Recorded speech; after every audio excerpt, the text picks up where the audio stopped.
Oh, hi. How you doing? Talon Williams, Movement Radio, pro wrestler. There's Jerry. Get your ass over here, brother. Let's have a conversation. What's up? What's going on? Doing good, well, brother. How you my guest has been introduced, so let me introduce myself, Jerry Anderson, a.k.a. Jerry Leonard, host of Chronic Conversations, and thank you so much for joining us again. As you just heard, my guest today is Talon. I think you're big enough now where we can just go with Talon. No, that's fine. just one, I mean, just I one name was- like Madonna or Sting, Prince. yeah, Sting, Prince. Sometimes the name says it all. I feel like guess at this so. point you're veteran enough and you've been around enough that we just need to call you Talon. They're Yeah, I gonna mean, know who you are. yeah. I mean, but I like to keep, Williams. That's pretty cool. Talon Williams. Yes, That's sir. right. I like that idea. Yeah. I like this water. It's Aquafina, ladies and gentlemen. Aquafina, but they're not paying us nothing, so get Yeah, whatever they're paying water us. you want. We don't care. Fuji. No, thank you for having me, man. It's really cool that you invited me on here, man. I do appreciate it. Yes, and as he mentioned, he's a pro wrestler, a stand-up comic. He does stand-up comedy from time to time. Sometimes. Yeah, podcasting, movement radio. You've seen Chip on the show. You've heard me talk about Talon in the podcast before. So we'll break those up and go one-on-one. You're still wrestling. You're still putting in the miles. Still actively wrestling. Still actively wrestling.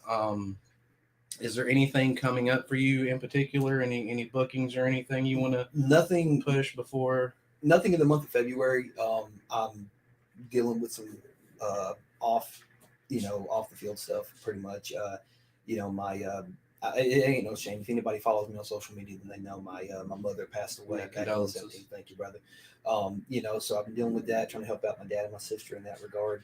But I've been taking it a little bit slow. Like I'm kind of like, wrestling's weird now for me because it's not my life anymore. If that's because when I was younger, it's like all I want to do, like I want to go this show, I want to go that show, I want to wrestle this guy, I want to be over here, I want to do that. Now it's like sometimes I just spend time with my kids, man. Spend time with my family, Now I do still wrestle. Matter of fact, March 5th is going to be my return back to Athens, Tennessee for Ego Pro. Okay. I finally get a match that I want. Not the other promoters didn't give me matches that I wanted, but I get a chance to wrestle Trevor Young. I've been wanting a one-on-one match with him for a very, very long time, and I think it's so strange because as polar opposites as we are, we do share a common bond. We both love wrestling, and I think that I've been wanting to wrestle Trevor for years, and now that I'm finally getting that opportunity on the 5th of March for Ego Pro. And then the following week on the 12th, March 12th, I'm going to be back at All-Star Championship Wrestling in McDonald, Tennessee. Okay. That's I don't know who I'm wrestling there. I do remember at the last show, and I'll shout him out. Look, I'm gonna miss you because I'm gonna be there in February. Yeah, you're gonna be there, and then you're gonna be there in March. Why is it we're on the opposites? He's of every running show? from me. He was like, "Wait, Jerry Anderson's working on February? No, I can do March though." There's a reason I'm not going to be there on the 12th. Of course. It's the I hope I get this right. It's the 12-year anniversary of me and my wife being together. So I wanted to kind of have that day kind of set to the side, that we can spend the day together, whatever. And her birthday was just this past. Which is good because nobody sacrifices more than the wrestler than their family, their wives, their kids, and things like that. Man, it takes a special breed, man. It really does. And just to put up with this period. Oh my God, yeah. Because I don't remember. I think it was a meme a long, long time ago. There was this one meme where the top picture was a girl saying, before you get married, and the girl's like, "Have a great show, baby. Steal the show." After you get married, where the fuck are you? Why ain't you home yet? You know what I'm saying? My wife ain't done. I thought you said you was third match. You said you was third match. No, I said after the interview, baby. After intermission. After intermission. The third match after intermission is normally like semi or main, if you really think about it. So, and normally they're used to me introducing my co-host and beautiful wife Jen. She is in there again, sacrificing and making us some grub because as you can see, we're both about to whittle away to nothing. And if we turn sideways, you wouldn't see us. So you get some protein, a little bit, but now granted, only a little bit. Well, granted, I've actually lost 35 pounds since last October. Shout out to Sean Thompson. He's Sean Thompson's personal training. He is one of the sponsors of our show, and whether it comes to personal training or nutrition or any kind of health needs, really, he's the one you need to go to. And the only reason why, I haven't been able to go to him lately, it's just because of a financial situation that I wasn't be able to angle as much. Is it raining? It is. Oh my It God. is. And sometimes it'll get really loud and we'll have to talk over the rain. It's really fun. It's usually during podcast things happen like really loud rainstorms, dogs barking, babies crying, things like that. Y'all got a baby in the house? And this is no, that's the scary thing about it. Jesus Yeah. Are you sure you don't have a haunted house, Gary? I'm not sure. So because I'm convinced something's going on with our house. Yeah, because it's been matter of fact, this month will be a year since we bought our house, and my son would come to me sometimes and say, "Daddy, I think somebody's in my room." What are you talking about? And you go in the room and everything's fine, and then you lay him down. You go out in the hallway, the door shuts. Like, who shut the door? It wasn't me. Who shut the door? Like we'd hear loud banging sometimes in the middle of the night. My excuse me, my wife's sister, who's living with us right now, she audibly heard like her son call her, but he's in another state. So it's like, so we've heard some stuff. I've had some experiences, but luckily none of the scarier experiences, though. At some point in time, we're going ghost hunting, and I'm sure I'll have plenty of a chance to experience that. But I've had an experience. Tell me about your paranormal experience. Here's the strange things about my paranormal experience. I was working at the Tennessee Aquarium, and around the one side of the Tennessee Aquarium, there's a little smokers area. Well, I'm sitting there smoking a cigarette. Yeah, smoking bad, kids. Just say no. Just say no. But no, I'm sitting back smoking a cigarette, and this big dude comes around the corner, and he's wearing army fatigues. He sits down next to me, and he goes, "Hey man, can I have a cigarette?" I'm like, "Yeah, sure." I physically gave this person a cigarette. He took maybe 2 hits off of it, set the cigarette inside the ashtray that was right there next to the bench, and he goes, "All right, man, thank you." I'm like, "All right, buddy, see you later." And I didn't. The only thing I remember about him is that his last name was Elgin. That's the only thing I remember was the word was Elgin. He walked away. I got done with my cigarette. I got to go back in and finish up my work before I leave. I walk around the corner and I don't see this guy. So I'm thinking, damn, he must have ran and try to catch up with somebody. I don't know. Couple months later, some time went by. I don't exactly remember what. But we're throwing away old newspapers, and in one of the newspapers, one of the twine that they used to wrap a newspaper, it busted. Yeah. So we got newspapers all over the place. Right. So I go to pick up a couple of these newspapers. Well, I picked up one paper and it had folded to the obituary section. And I'm looking at this obituary and it says Reginald Elgin. And I'm thinking, I'm like, whoa. So it's something recent. No. This was years ago. Yeah. Well, I looked at him and I was like, I could have swore I talked to this guy just a couple of weeks ago. And the guy that I was with said, "Dude, there's no way you talked to that guy a couple of weeks ago." I'm like, "Yeah, dude, I'm pretty sure I talked to that guy a couple of weeks ago." He goes, "Talon, that paper's like 8 months old." Oh wow. I said, "You're fucking with me." He's like, "No, man, that's like 8 months old." I looked at the date and I was like, "No, dude, I talked to this dude and I've tried looking up the name. I looked up Reginald Elgin, like I couldn't find like no proof that this person. I'm like, so who did I talk to? That was, dude, I was convinced that day ghosts are real. You know what I mean? And maybe not ghosts from the standpoint that, the spooky ghosts that you see on television shows and stuff. Right. But I think that, and maybe this is just me speaking from my personal beliefs. Right. I believe in angels and demons. I believe an angel can manifest itself into a loved one, and I believe a demon can manifest itself into something that's way worse than what you probably would want to think about. You know? So I had, and I've been on ghost hunts. Shout out to Kelly Miller, by the way. We went on a couple ghost hunts with him down to I think Alaska, I think is where we went. And we got there, and it was a whole bunch of us. It was me, Kelly Miller, Logan Chase was with us that night, I believe. Wes Blaze, Brian Rivers, and then there were these 2 other people. They were like friends of Kelly. They were like ghost hunters and stuff like that. And I was like, can we say like a prayer before we go into the cemetery? I'm surprised you didn't scare the ghosts off. I just tell you. I don't know, man. We took pictures. We did the whole thing. Now for whatever reason, we smelled sulfur out of nowhere, and I'm like, is that sulfur? Repent! I was immediately freaking out. But that's the cool thing about, because when we started doing on Movement Radio, when we started doing movementradio.us, by the way, that's the website. when we actually did started with the episodes, like we sent a poll out, and we were like, these are the 2 episode ideas that we have. We can either do haunted places in America, or we can do cult classic movies.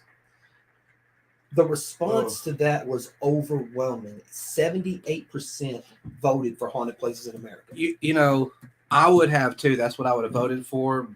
But honestly, the other idea sounds great too, and I hope at some point in time you'll have a chance to explore that, because that's another thing that's just my cup of tea. Yeah, for sure. And the thing is, when we started doing the hauntings of, like, we started doing research and stuff, and I looked at Chip and I was like, bro, there's way too much for us to talk about. Like, we could talk about this haunted place and that haunted place, right? But I feel like we would be doing the podcast a disservice if we left off a bunch of stuff. Yeah. And then that's when Chip had the bright idea, hey, let's make it a series, Yeah.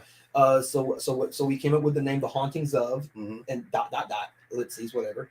And then have it The Hauntings of Alabama, Hauntings of Alaska. We just go, nice. we just go in alphabetical order by state.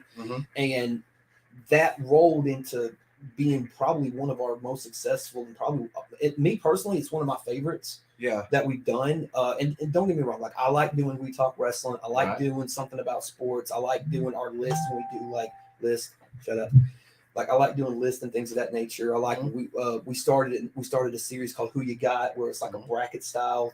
We have an evening with, which we have guests come on the show and stuff like that. We have Rock Retrospective, where we talk about a rock band, different rock bands. We've only done 4 episodes of that though. We did Shinedown, Linkin Park, Limp Bizkit, which is our most popular episode. I talked with Chip How about the that. hell did the Limp Bizkit episode become our most popular episode? It's one of those things, because I'd actually what brought that up, and I was asking him, because I was like, some of my episodes that I don't expect to hit will like do these big numbers. Sometimes I said, you ever have an episode that surprised you? And that's when he brought that up, and it is neat sometimes how maybe something you're excited about, and you're like, oh, this one's going to, a lot of people are going to see this one, and it doesn't get the numbers as this other one does. It's neat, because it's always such a learning experience to try to find where the trends are and what your audience wants to see, especially since, and I don't know how much trouble you guys have had, but for me, it's been really hard getting feedback, like whether I'm asking for constructive criticism or what you like. Right. Any field of endeavor, whether it's podcasting, whether it's wrestling, sports, music, whatever, you always want to have that constructive criticism. Yeah. You always want to have that feedback. What do you like? What do you not like? Well, like as far as episodes go? No, I'm just saying in general. Those are the things that I'm looking for. Is, what each episode in general or overall about the show. I've even said things, if you hate a shirt I wear, let me know. Be like, I hate that fucking shirt, and I will not watch an episode and have that shirt. Cool. Right. I'm pretty sure some people are like, why is he wearing an LA Kings shirt? Like, but I like LA Kings, all right? Leave me alone. That's a good reason. Gretzky's the GOAT. I don't care what anybody says. That's true. But yeah, I mean, you have to look at it, because there are some episodes where we think, oh man, this is going to be a banger, and then it's like, we didn't really get that much. But then there's one that maybe it was a thrown together episode, and it ended up becoming one of our best, like the Limp Bizkit thing. I kind of had a feeling we were going to get some notoriety from it, from the standpoint, I don't mean notoriety as if like we was going to, like, Fred Durst was going to go on the podcast. Right. If that ever happened, shit, that'd be the best episode we've ever done. But no, I mean, from the standpoint that, it's trial by error, or really in most of our cases, in a lot of cases, trial by fire. Yeah. Because you have an idea and you want to take it to a certain place. And the thing about having ideas, especially when you're in the endeavors like we are, the ball is constantly rolling, and it's very, very difficult to stop, especially when you have the ideas in your head. Because even though, like, I mean, I am a talent on movement radio, but I also, do a lot of research, like I would have, like, I'd be at work or something, then an idea would pop into my head, and I'd immediately go to, use my phone to go and, look up different stuff. Hello. Pepper jack or regular cheese? Pepper jack. Was they really say pepper jack? Okay. But no, like I would have an idea, and I'm like, okay, let me search just that idea. And then you do the idea, and you would find like multiple different lists and stuff like that. And I'm like, that might be good for us to discuss. That might be good for us to discuss. we might be divisive on that one, so maybe we could throw that one into the conversation at some, Right. And it's all about like trying to find ideas and stuff. Like there was one night, I probably sent the group because me, Chip, and Roger all are in the group text together, along with Warren Sanders as well because he's a part of it too. He don't get to join us as much, but yeah, I think I sent like 15 different lists back to back. Like, hey, what do y'all think about this? What do y'all think about that? And they're like, slow down. I'm like, I can't slow down. This is that's why my you become obsessed with it. Well, here's the thing with my brain. Like, if you said go think of some ideas, I can never do it. But when I'm not thinking of ideas, they're just constantly streaming to my brain, to the point to where sometimes I have more ideas than I have time to execute them. Yeah, and I have to be careful because I have a tendency to put too many pokers in the fire, so to say. Yeah. And a lot of it's timely too, and a lot of it's like because we do like we've done it for a lot of different like celebrities that passed away. Like we did a Kobe Bryant retrospective right after he passed away. And we said at the beginning of the episode, like we came down here because at the time it was just me and Chip, and we were working. This was back when we were working together, kayfabe where we worked. But he would take his lunch break at the same time I took my lunch break.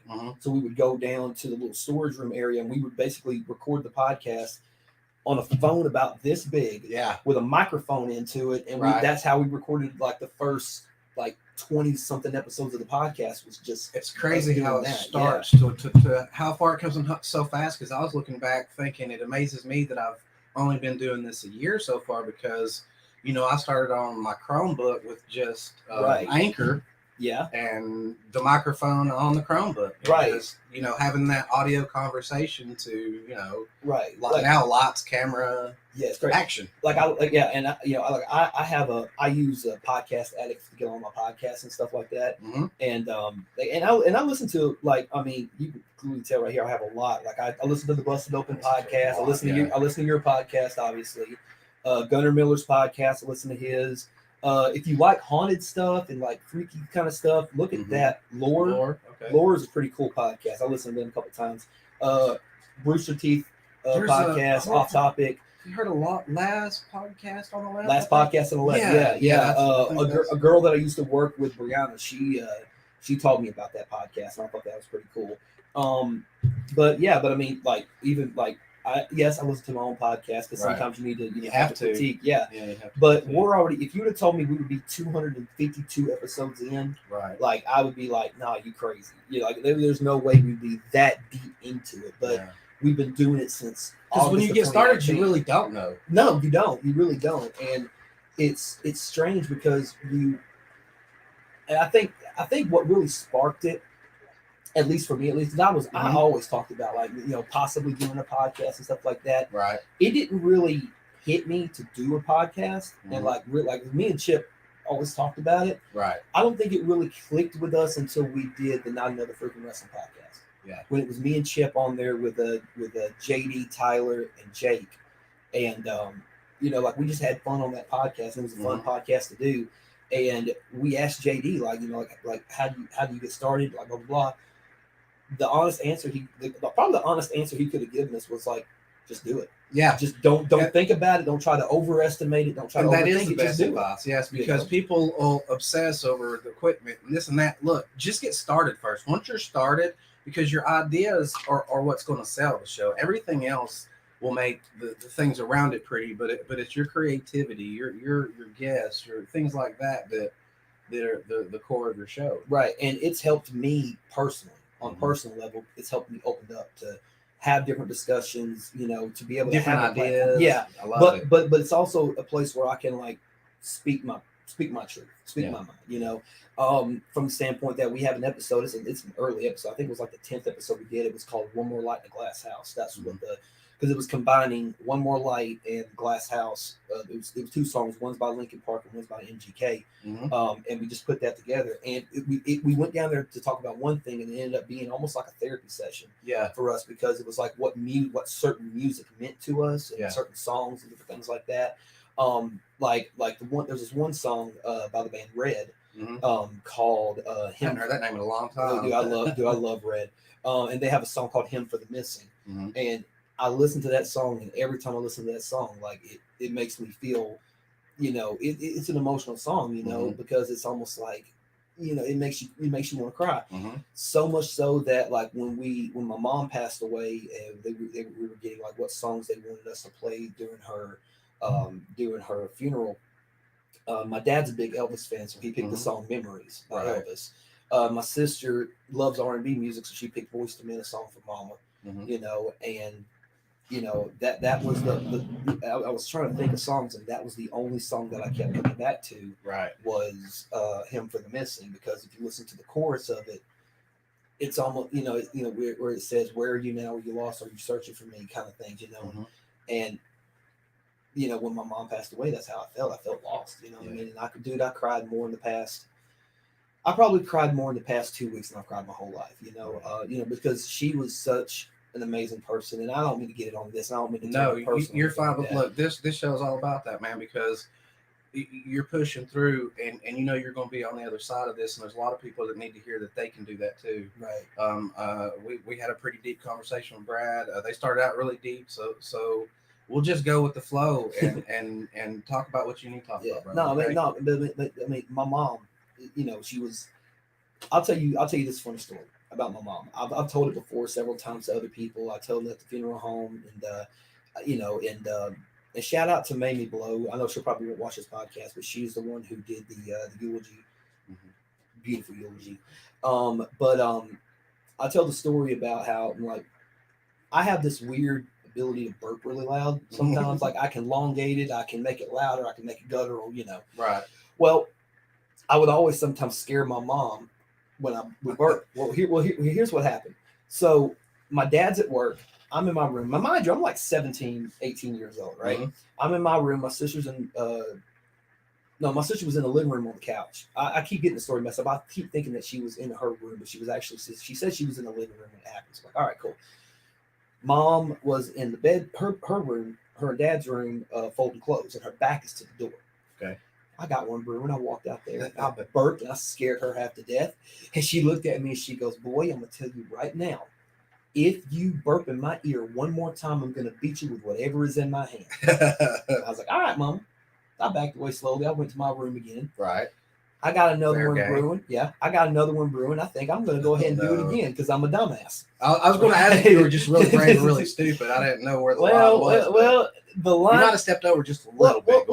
Here's the thing about sometimes bravery and stupidity. There is no blurred line. It just disappears. True. You know what I'm saying? So I walked out there again, and I burped. Halfway through the burp, my mom turns around with the swiftness of God. Boom. And what she hit me with was a pair of my dad's boxer shorts. Oh. They were gray boxer shorts. I believe they were gray because I've seen a blur. They had this one little metal button that caught me right in the damn temple. And the waistband said Notre Dame. Jerry, my dad don't like Notre Dame. My dad's not a college football fan. Hell, I don't even think he's seen Rudy. You know what I mean? No. So, and my mama literally hit me with these pair of boxer shorts like 20 times in 3 seconds. It was just bam, bam, bam, bam, bam. And I'm on my hands and knees. Bro, I was crawling through the hallway on my hands and knees. My sister was laughing. My mama picked up a shoe, threw it at my sister. "You got something you want to say?" "No, ma'am, I'm good," And that's what helped me get through. That the funny stories that just helped me get through. And like it's funny because it's almost like they were preparing us because that's just a mom thing to get you through those times. Yeah. And it's almost like those are the same things that I would imagine that, like you said, you use to you want to remember the best of somebody, which is hard to get to sometimes in the grieving process because you're so hurt by their absence. Oh, dude, there's still days I would like something would happen, or whether like an advancement, like wow, and I remember I talked to my mom the Friday before she passed away, and I talked to her for like 45 minutes. Yeah. And we were just going back and forth talking. I was making sure she was okay and stuff like that. And because she was in the hospital at the time. And we were just sitting there talking back and forth. And the last 10 minutes of it was almost every conversation I had with her, but the last 10 minutes of that conversation, we just talked about wrestling. because it was Friday and she was watching SmackDown, and right, one of the main reasons why I fell in love with professional wrestling was because of my mom. Yeah, my mom loved wrestling because her father loved wrestling. And her father died in 1980, 6 years before I was born, so I never got to meet Papa Rooster. That's what they called him. They called him Papa Rooster. But I've loved wrestling because of the fact that my mom loved wrestling. It was kind of like how we bonded a little bit, what I mean? Yeah. And not to say I didn't bond with my father either. Like me and my father, we bond over video games and stuff. It's just different, right? That was just your mom's. Yeah. And she loved Dusty Rhodes. Dusty Rhodes was her favorite. She always loved Dusty Rhodes. She liked Magnum. She hated Ric Flair. She hated Ric Flair's guts. Nice. She was a fan of. She loved the Road Warriors too. She liked the Road Warriors. She loved Scott Hall. She loved the Razor Ramon character. She liked Rikishi. Rikishi was another one of her favorites. But that's how I fell in love with it. And I remember when I said I wanted to start training. I was 15 years old when I actually signed my life away to go wrestle. I was 15 years old, and my mom, signed the papers and stuff, saying because I was under 18, right? I had to get parents' permission. Trained for a year. You got to get mom to sign the death and dismemberment waiver. Exactly. I trained under a year under Jerry McCoy, and I had my first match. Mom was there at my first match, and after the show, we're driving back home. We were living in Flintstone at the time. We were driving back home, and I looked at my mom, and I noticed my mom's crying. I'm like, Mama, why are you crying? And she goes, Talon, your pawpaw would be so proud of you. You know what I mean? Because her daddy loved it. You know what I mean? She remembers, she would tell me stories about her daddy sitting in his rocking chair. And he would be watching wrestling, and she'd look at them like, doing like trying to fill the fight with him. You know what I mean? But that's how I basically fell in love with wrestling. And I was a fan of wrestling. On top of that, but I never really thought about like doing it. Like that wasn't something that I ever saw myself doing. Until because I watched the Iron Man match between Shawn Michaels and Bret Hart. Right. The Iron Man match was what kind of sparked it. Yeah. You know what I mean? Because I looked back at my mom and I told her, I said, hey, Mama, one day I want to do that. Right. Now listen to the word that I used. Want to do that. Year and a half later, I'm watching WCW Halloween Havoc 1997. I think you know what match I'm fixing to go here. Watch it. Rey Mysterio versus Eddie Guerrero, mask versus cruiserweight title. Yeah. That match to me, and I know we've had a lot of great matches since 1997, but in my heart of heart, that's the best match I've ever watched in my life, that Rey Mysterio versus Eddie Guerrero match. And after that match, I looked at my mom and I said, hey, Mom. She's like, yeah, baby. I said, I'm going to do that. So it went from I want to do that to I'm going to do that. And it was all, which I still say to this day, I still think Eddie Guerrero is one of the greatest of all time to ever do it. Oh, absolutely.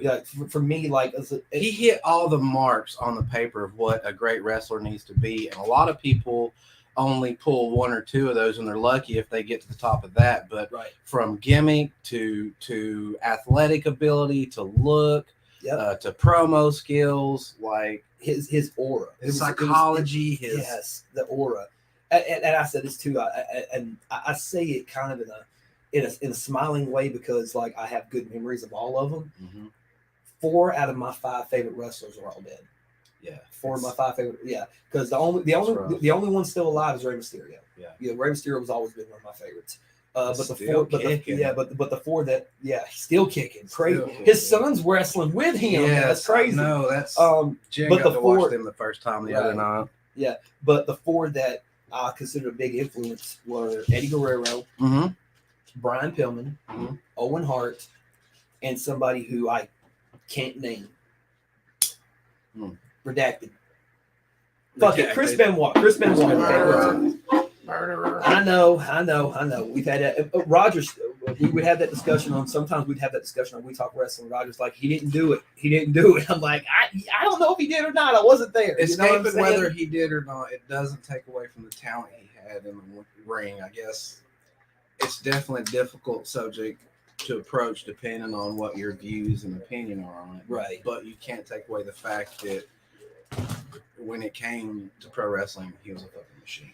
Dude, he was a machine, and you can tell. I mean, going back, because I mean, like you like watch like old wrestling footage and stuff like that. Like you would see Dynamite Kid, and if you wasn't paying attention, you would think you saw a Chris Benoit match. Yeah. Just by Dynamite, because they had it's like they were so identical in their style, and and Chris Benoit loved Dynamite. You know what I mean? So I mean, a lot of his style came from Dynamite. But yeah, I mean, that's one of those. That's just one of those things, man. I mean, it's like you're influenced by so many different ones. You know what I mean?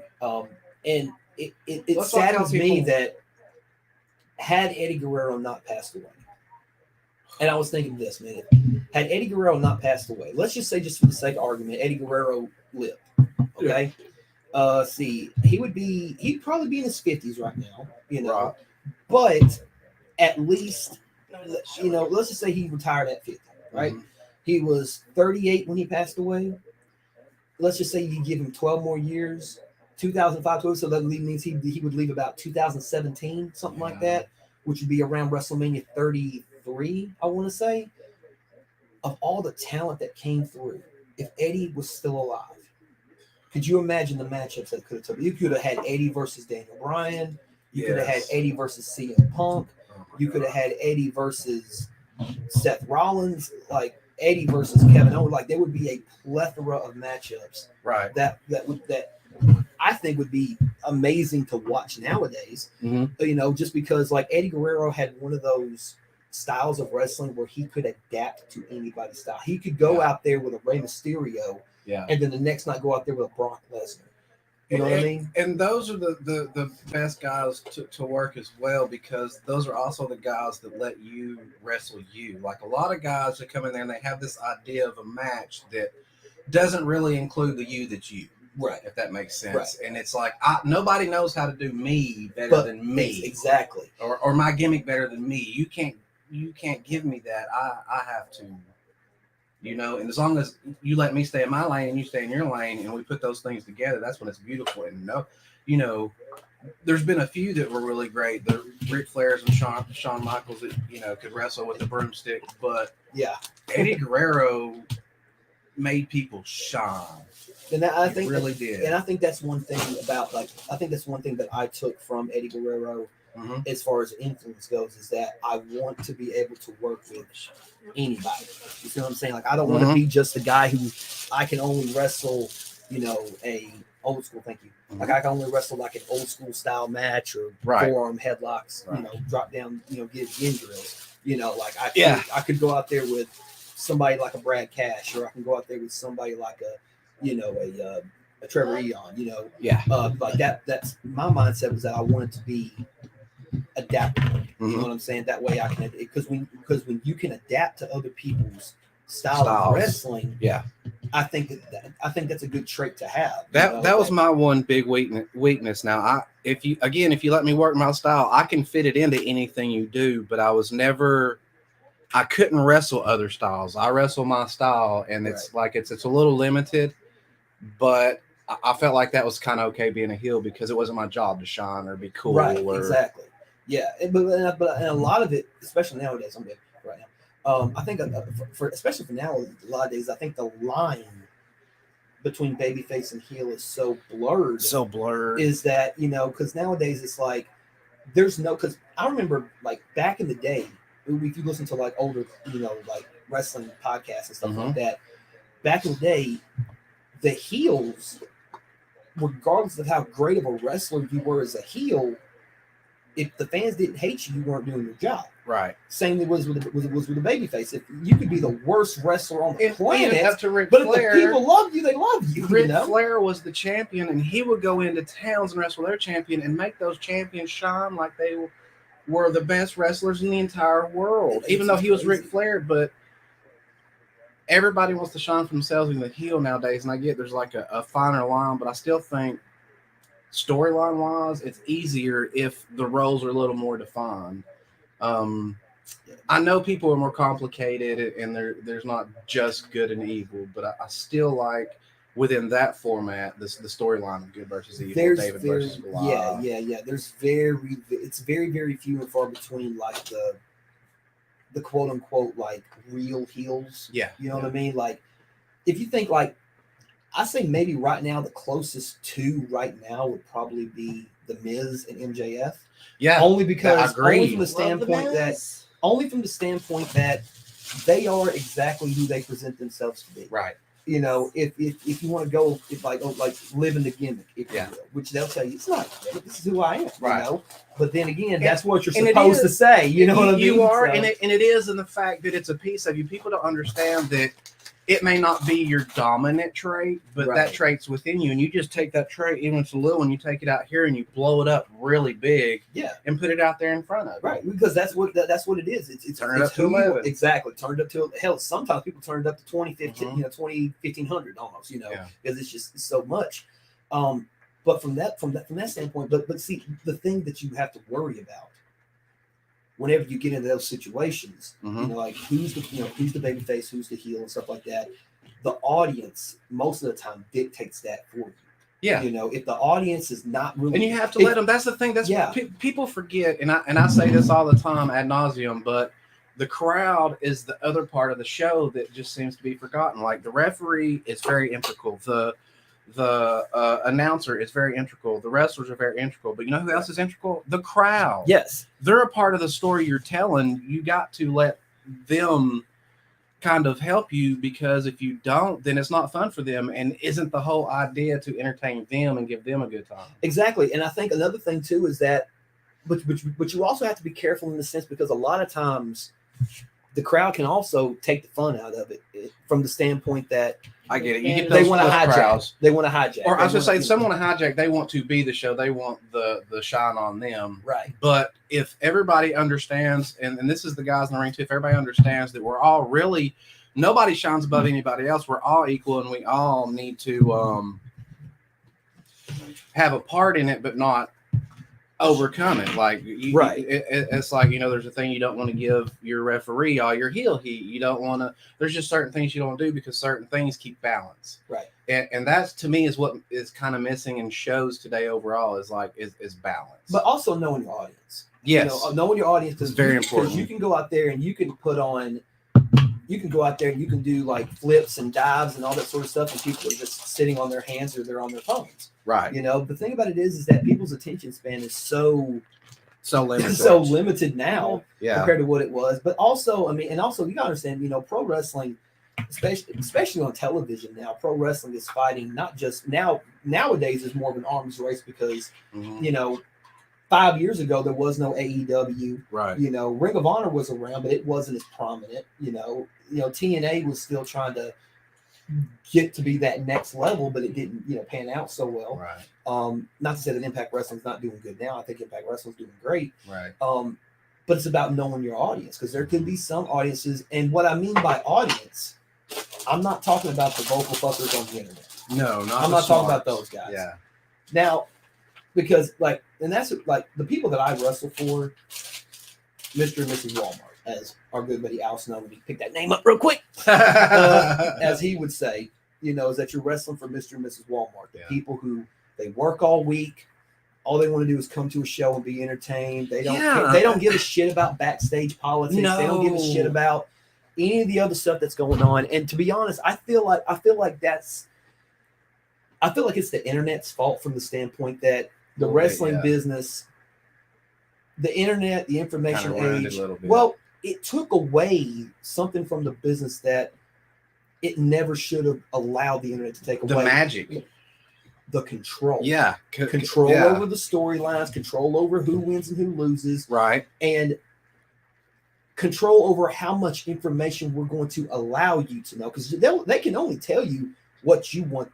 They can only tell you what they want you to know. Mm-hmm. You know what I mean?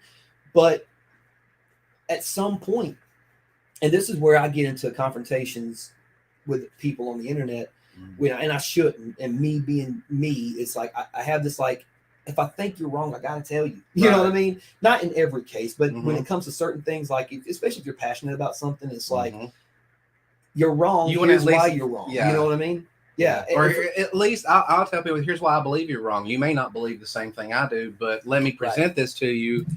Think about it, process it, and then make a decision.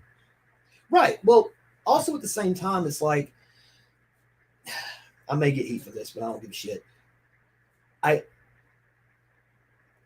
95% of the people on the internet who bitch about professional wrestling have never stepped foot in a ring. That's true. Never stepped foot in a ring. They are fans who, if things aren't done the way that they want, oh, it's a shit product, or oh, it's a horrible product. It's WWE is the hold on a minute. WWE is the worst is the worst it's ever been in like years. Yeah. Why do you still watch it? The Royal Rumble was amazing. The Royal Rumble, I mean, I watched it in years. it was predictable, but it was amazing. You know what I'm saying? Like we knew Brock Lesnar was going to win the Rumble. I mean, that's just the way it is. If you've watched it for 5 minutes and been in the business as long as we have, though, it's hard for them to. That's why it's always so great when you get something like a pipe bomb or something that that you're not expecting edgy for us. That's why we enjoy it so much, because we see most things coming. It's just there's a certain psychology logic to pro wrestling, and you start to see Woody the patterns. Said, hello, guys. Hello, Woody. Hey, Woody. Love you. Love you, buddy. But from that standpoint, and this is again, I agree that anybody, if you want to have an opinion, you are more than welcome to have an opinion. I have no problem with people giving their opinions, which is fine. But does that mean that somebody who's never stepped in a wrestling ring before, does that mean their opinion has more weight than somebody like you or me or anybody who's been in the wrestling business? No. Like, because it's from a totally different perspective. And what I try to tell people, when you watch wrestling, do like I do. See, I am a pro wrestler, but when I watch it as a fan. I don't watch it as a pro wrestler. I don't watch it thinking about spots or backstage stuff or this or that or the other. I watch it like I do when I watch it with my little nephews or my grandkids, or watch it like you would with a 5-year-old. Right. I still, if I go to a show, I boo the heels, I cheer the faces, I enjoy it like I'm a fan. Like, that's what it's for, to be entertained. Quit taking it so damn serious. It's fucking pro wrestling. Yes. But like, the thing about it is that the majority of the fans quit being fans and start becoming critics. Yeah. They are critical of a business that they have no what's the right word? They have no credibility in. And this is what I mean by, like, again, it's like when I hear people talk about football and then I hear them say my team, I'm like, calm down, bro. You didn't suit up for them this Sunday. Yeah, right. Well, like, you're a fan. I get it. You're a fan. I'm a fan. We're all fans. We're all fans. We're all fans. Yeah. At the end of the day, just relax, man. It's crazy though, because like, take it so serious. Yeah. And people do take it a little bit too serious. My whole thing is that, not that it's not a serious business. That's not what I'm saying at all. You know that, but from that standpoint, from a fan standpoint, like, but also enjoy yourself. Yeah, but I think what it is that people have become accustomed to getting what they want. Thank you. People have become accustomed to getting what they want, and a lot of times when they don't give you what you want, you get very frustrated. But here's the thing, and I get that we live in a day and age where I didn't see the first comment. It's your wife applauding. Oh, hey, babe. The crazy thing about having an opinion about something is, like, what is an opinion?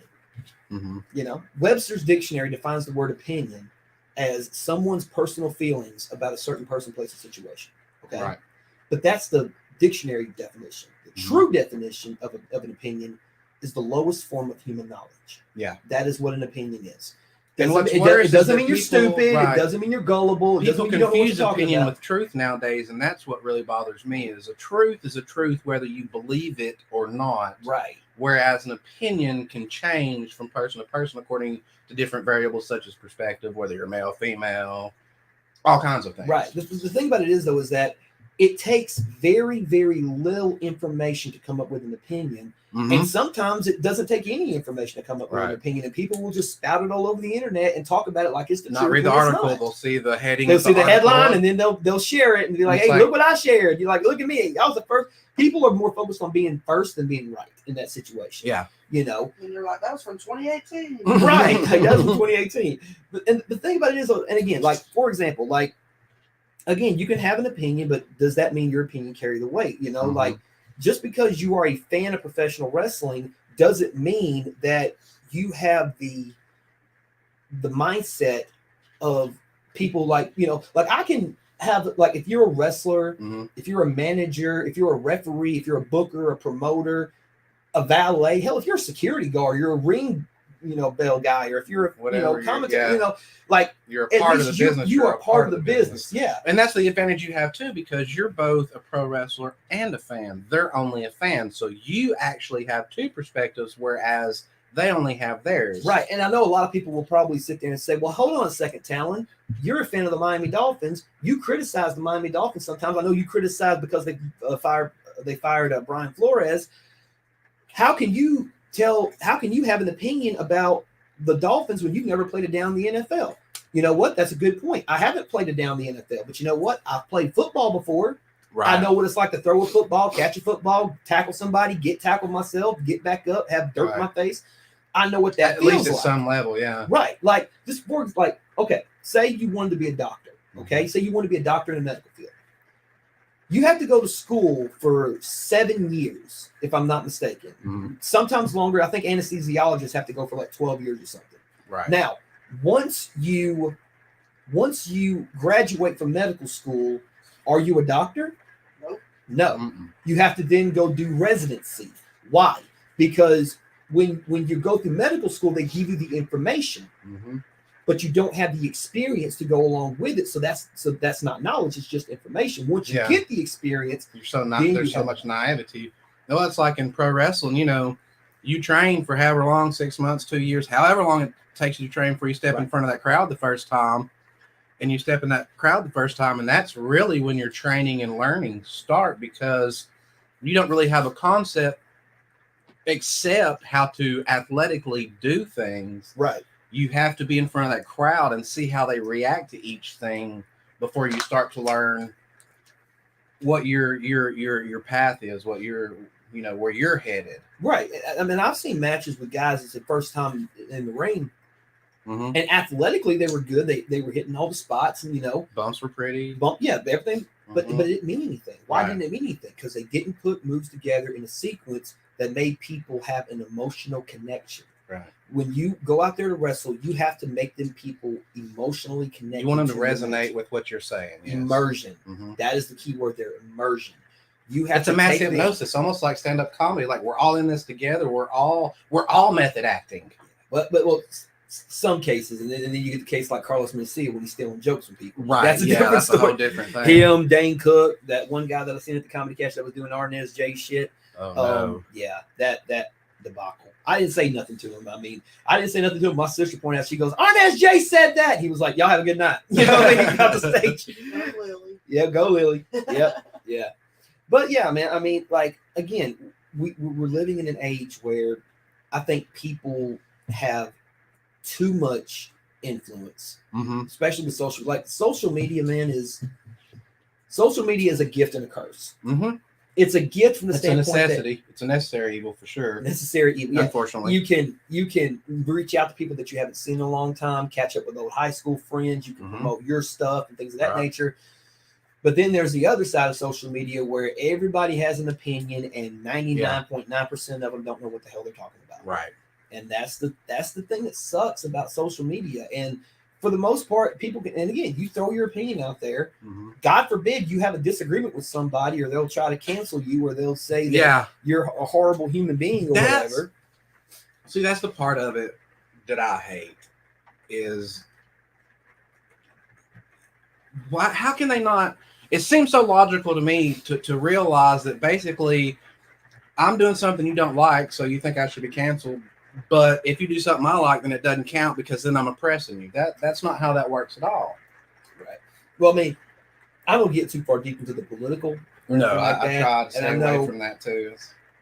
Because there'll be people I would be like in the break room at lunch, and two guys, one person's on this side, the other person's on this side. One's red, one's blue, one's demo, one's repub, and they just bye, and I'm like, shut the fuck up. Right. I don't care. Yeah. And literally that's my mindset. Like, I don't care. I mean, whether here's the thing, whether you vote Democrat or Republican, whether you're a liberal or you're a conservative, at the end of this life, we all got a pine box waiting for us. Exactly. Live your life, enjoy your life, stop taking shit seriously, stop trying to kill people. Be kind. And that's one thing. Be kind. Yeah, no, it seems like a hard concept. Here's how you can tell. Here's how you can tell if someone's a good person or not. Ask them just a simple question: do you love people? Yeah. I thought you was gonna say help me move. No, well, It's like I'm kind of ain't stupid. right? But yeah, man, it just man, just love. Do you love people? Like, oh well, we're a different race. Okay, who gives a shit? Do you love people? Right. Hey, Are you kind? Do you love people? What's your Right. character? Yeah. We have different religions. Do you love people? You know what I'm saying? And I don't care. And I've said this a million times. There's good people and there's bad people. I don't care if you're a cop, a fireman, a priest, a preacher, a teacher. There's great ones and there's horrible ones. And if you're a horrible human being, you're a horrible human being. That little label next to you isn't what makes you good at your character. Exactly. Like I'm going to judge a man by his character, how much integrity he has, Exactly. things like Dude, that. And that's the thing, man. And I'm not, again, I might get some heat for it, but again, I don't care. I know people who are devout atheists who are some of the kindest, nicest people I've ever met in my life. And I know people who claim to be devout Christians who are the rudest, most judgmental people on the planet. Right. And I'm not saying every person. And if Talon is pissing you off, I'll tell you what you can do about it. You get onto their website and you order as much of their merch as you can, enough for a bonfire, and you take it out there and you film yourself catching it on fire. And I want you to buy but buy them out of stock so no fans can even buy their stuff. Just buy all of it and burn it. That'll show them. Well, we want fans to buy the stuff. That's the whole point of the website. So maybe we'll edit that part out. Forget that. We're gonna edit that part out. Just don't listen to that part. Little statics coming above the screen or something like that. But yeah, man. I mean, this is the way you got to live life, man. I've learned, especially over the past 2 weeks. There's 3 things I know about death. It's unpredictable. It's random. And it's permanent. Yeah. You can't come back from it. No. And you have to live your life every day with the sense of, you know what? Today might be my last day on earth.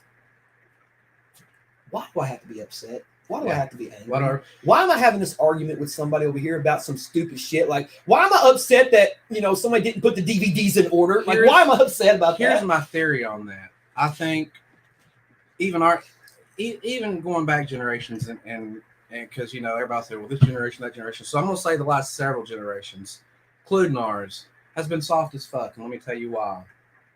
Because life is way too fucking easy. When you want a burger, you hop in your fucking car and you go get a burger. You don't have to go hunt a buffalo. You don't have to shoot a rabbit. You don't have to hope the crops come in. You're not walking to the well and pulling up water. You just go to your sink and you turn it on. Warm, cold. You turn on your air conditioner. You turn on your heat. Yep. Like, we're truly spoiled and blessed. People talk about miracles as if they're only walking on water or somebody come back to life. But just to be on this earth where we're so blessed is a miracle. We are on a space rock going 1 billion miles an hour, and I'm exaggerating that number. Wearing meat suits. You know what I mean? And not to mention the fact that the Earth that we're on is spinning at 800 miles an hour due east. Yeah. Okay. You know what I mean? So why did you laugh when I said due east? Like, I say one thing that sounds educational, and she's over here laughing at me. Talon, you're not supposed to sound educational. You're not supposed to sound smart. Oh Lord. But yeah, man. Like I said, man. But again, like, and I think that's one thing that. With my mom passing away, it kind of put a lot of things into perspective for me. It does. From the standpoint that, like, I want to, like, I know she's not coming back to this planet, but I can only hope and pray that because I do have the faith in God, that I will see her again. And I think that's what's motivating me, to want to, strive to be a better person, live a better life, And the crazy thing is that, and I was thinking about it, and I was heartbroken that she passed away and things of that nature. But at the same time, it's like, you know what? She ain't got to go to dialysis anymore. Right. She don't have diabetes anymore. She is free of this evil prison that we grief is just for us and our selfishness, right? Because we miss them and we can't have them here. They're actually, like you said, regardless of your religion, pretty much in a better place. They're at peace. They're not suffering anymore. So, yeah. On the one hand, it can be bittersweet. I guess I get why you're happy about that, but you're sad that they're just not there anymore. How? Yeah. And if that person was to have lived would they be in more pain? If, Right. You know what I'm saying? Like, again, it's a weird. I wouldn't want them to be here to suffer, but I miss them. It's a weird ass Jedi mind trick. You got to get yourself over. You know what I mean? Yeah, Get yourself through. And it's like, again, man, it's one of those things where it's like you don't really know, because I felt confused, scared, lost. I felt sad. I felt angry. Mm-hmm. You know what I mean? And I think that's one emotion that, because what is it? The 5 stages of grief. You know, there's the. I always say they're not necessarily linear like people think they are. It isn't necessarily numbered. You're not gonna hit 1, 2. Sometimes you might hit 1, 4, 3, go back to 1, 5. Right. Like it's a process. Like I never went like full-fledged anger. Mm-hmm. Like I was angry for like maybe a minute or two, because I was angry that she wasn't here with us anymore. Right. But then it was more frustration, almost like I'm begging, like Mm-hmm. pleading with God, almost, like not yet, because there was still so much that we had to do, making a deal and stuff like that. But again, it was one of those things where she was gone. I knew she wasn't coming back, and immediately my brain said, "You've done the crying, you've done the grieving. What would your mother want you to do in this situation?" Yeah. And the first thing I would always come back to is my mom would tell me, "You got to keep going forward. Right. You gotta keep on moving." And if you didn't, she would beat you with a pair of Yes, underwear. she would. So or flip flops. Or flip flops. Yeah, moms are so good at weapons, right? My mama was a kung fu ninja with the flip flops. Better than Jackie Chan. Bro, we were at an IHOP in Dalton one night. It was me, Joey Idle, Adam Stevens, God rest his soul. My mom and my sister, I think 3 other people were there. I think Whitney was there. That was back when her and Adam were together. And I was just doing something. I was bullshitting around. I was just playing with my mom. My mama literally took her shoe off and popped me in the back of the head. And I'm like, "Oh, damn, mama, what the hell's wrong with you?" And then I took her flip flop from her and I ran around the parking lot. She took off her other one and started chasing me through the parking lot. You thought I got her weapon? Here she comes with another weapon. And the whole time I heard my sister say, "Mama gonna fuck you up. You better stop." So, but yeah, nah, man, I miss her. I love her, and I'm happy that, she isn't suffering anymore. Right. But selfishly, yeah, I wish she was still here. You know what I mean? Well, it's good that you can focus on the funny things and the broader. But that's how I cope. And it's different for everybody. Yeah. But it's worked for you. So if you're looking for things to try, that's what you've heard here tonight, what you've heard on other podcasts. You've heard me talk about it to death. And there's help out there. If there's nobody comfortable, there's lots of places you can go. I'll try to get some more of that type of stuff up on Chronic Conversations Facebook. I apologize that I haven't as much yet. But before we go, man, one of the other things you do is the stand-up. Yeah. Do you have any plans on doing that some more? Or? Not as of right now. I took a long break from stand-up. A lot of it, which most of it was due to the pandemic. Of course, a lot of it actually was due to the pandemic. I have not performed on stage stand-up wise since May of 2019. Was the last time I was on stage. So yeah, so it was a long time. Yeah. But the thing about it is though, is that I can repeat the same jokes and no one's heard them in a while. They don't forget about it, you know what I mean? Which then again, there's one particular joke that I can't do anymore because I have a daughter now. You know what I'm saying? Like I could do the joke when I didn't have a daughter, because But now it's even more relevant. But now but not even relevant. I mean, it was the premise of the joke is that I was jealous of fathers who had daughters because when they get to become dating age, you can legally threaten to kill a minor and not go to prison. Right. You know what I mean? Like that whole thing, But now I have a daughter, so it's like I get to know what that's like now. Yeah, you know now, literally, yeah. Someone told someone a long time ago, he's like, "Hey man, congratulations! Heard you having a little girl. Yeah, I'm having a little girl. Okay, make sure you get your permit. My permit. I need a permit to have a girl. No, you need a permit to carry that firearm. You need concealed carry, bro. Yeah, man. Nah, I mean, you the old saying, you go to meet the girl for the first time, and you walk in, you meet her old man, and he's sitting there at the kitchen table cleaning a gun. Bad Boy. The scene from Bad Boy is what Yes. that is. I think the perfect example of that was that one or two. I can't remember. I think it was one. No, it was two. It was two. two. Yeah, Okay, it was two. Yeah. where the kid comes up to meet his daughter. Yeah. And I haven't seen 3 yet, so yeah. But then, and I always thought to myself, because I'm like, you know what, like that's something me as a father be like, oh, you taking out my baby, Right, stuff like that. course. But if it's my son going out there, like it's different, yeah. But then I got to think, you know what? I bet you another man is having that same conversation with my son that I'm having with this young boy fixing trying to take out my daughter, because I think all of us guys, we know what we were like at 15, 16, 17 years old. So in our heads, we're like, okay, let's make sure he doesn't know some stories. Well, you were like 30 or something when I was 17. That's true. I better but believe it or not, I was 17 at one time. I think we all were at one point. At least once. Once, yeah. God, you got me coughing over here, bro. Get some of this water. Yeah, go ahead and get your drink of water, man. Look, it's hilarious to me too, because I've talked to people that were each individual in those, whether it's in a band, stand-up comedian, pro wrestler, and it's so similar from backstage stories to even bitches and gripes like that people have it. It's right. Great. It's great that you hear how similar it is, and you need to know out there that a lot of the stuff you're going through is similar to stuff we go through. Other people are out there who have gone through it too. Keep your eye on this show.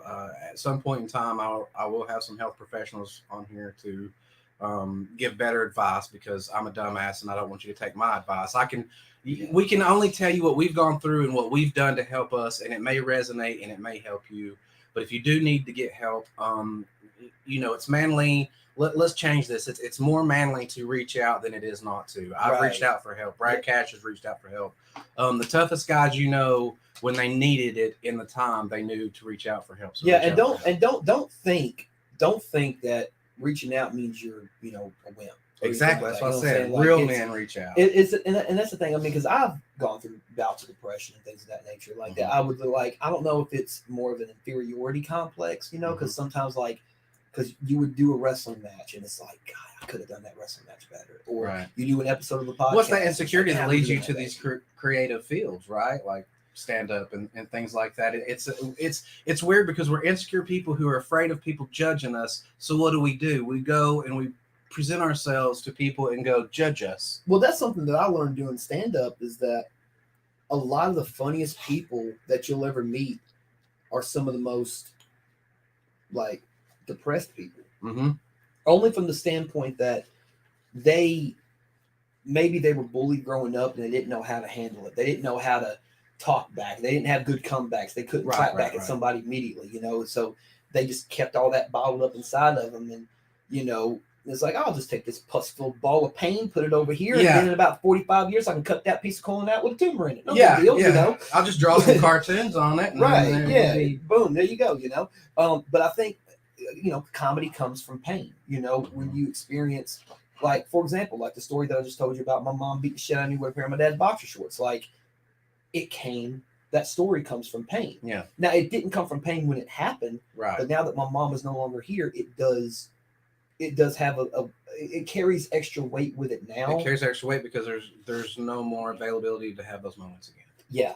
And I think a lot of it, because you have people who, I don't have a horrible, sad, woe is me story. You know what I mean? I've seen discussions online about mental health lately. I'm sorry to interrupt you. I just want to jump in with this quick. Whether you're diagnosed mentally ill, whether you're just going through a sad season, whether you're just going through life, don't judge people. You don't know what it's like to be in their shoes. You don't know what it's like to feel their feelings. It doesn't matter. You don't have to be diagnosed mentally ill to need help, to be sad, to be depressed. Yes, one of them means that you're sad no matter what. One of them is caused by events, but events can be traumatic and that can stick to you. It's called PTSD. I have it. Yep. But even if you don't and you need help, reach out. Don't think you have to be on a certain level, because when I first went to my therapist and I started talking to him, and they presented the idea, it sounds like you have PTSD. I thought, and that's people that had lots worse thing happen to me, even though I'd had all those horrible things. I was that, well, yeah, but other people, so how could I have it? That's for, just this.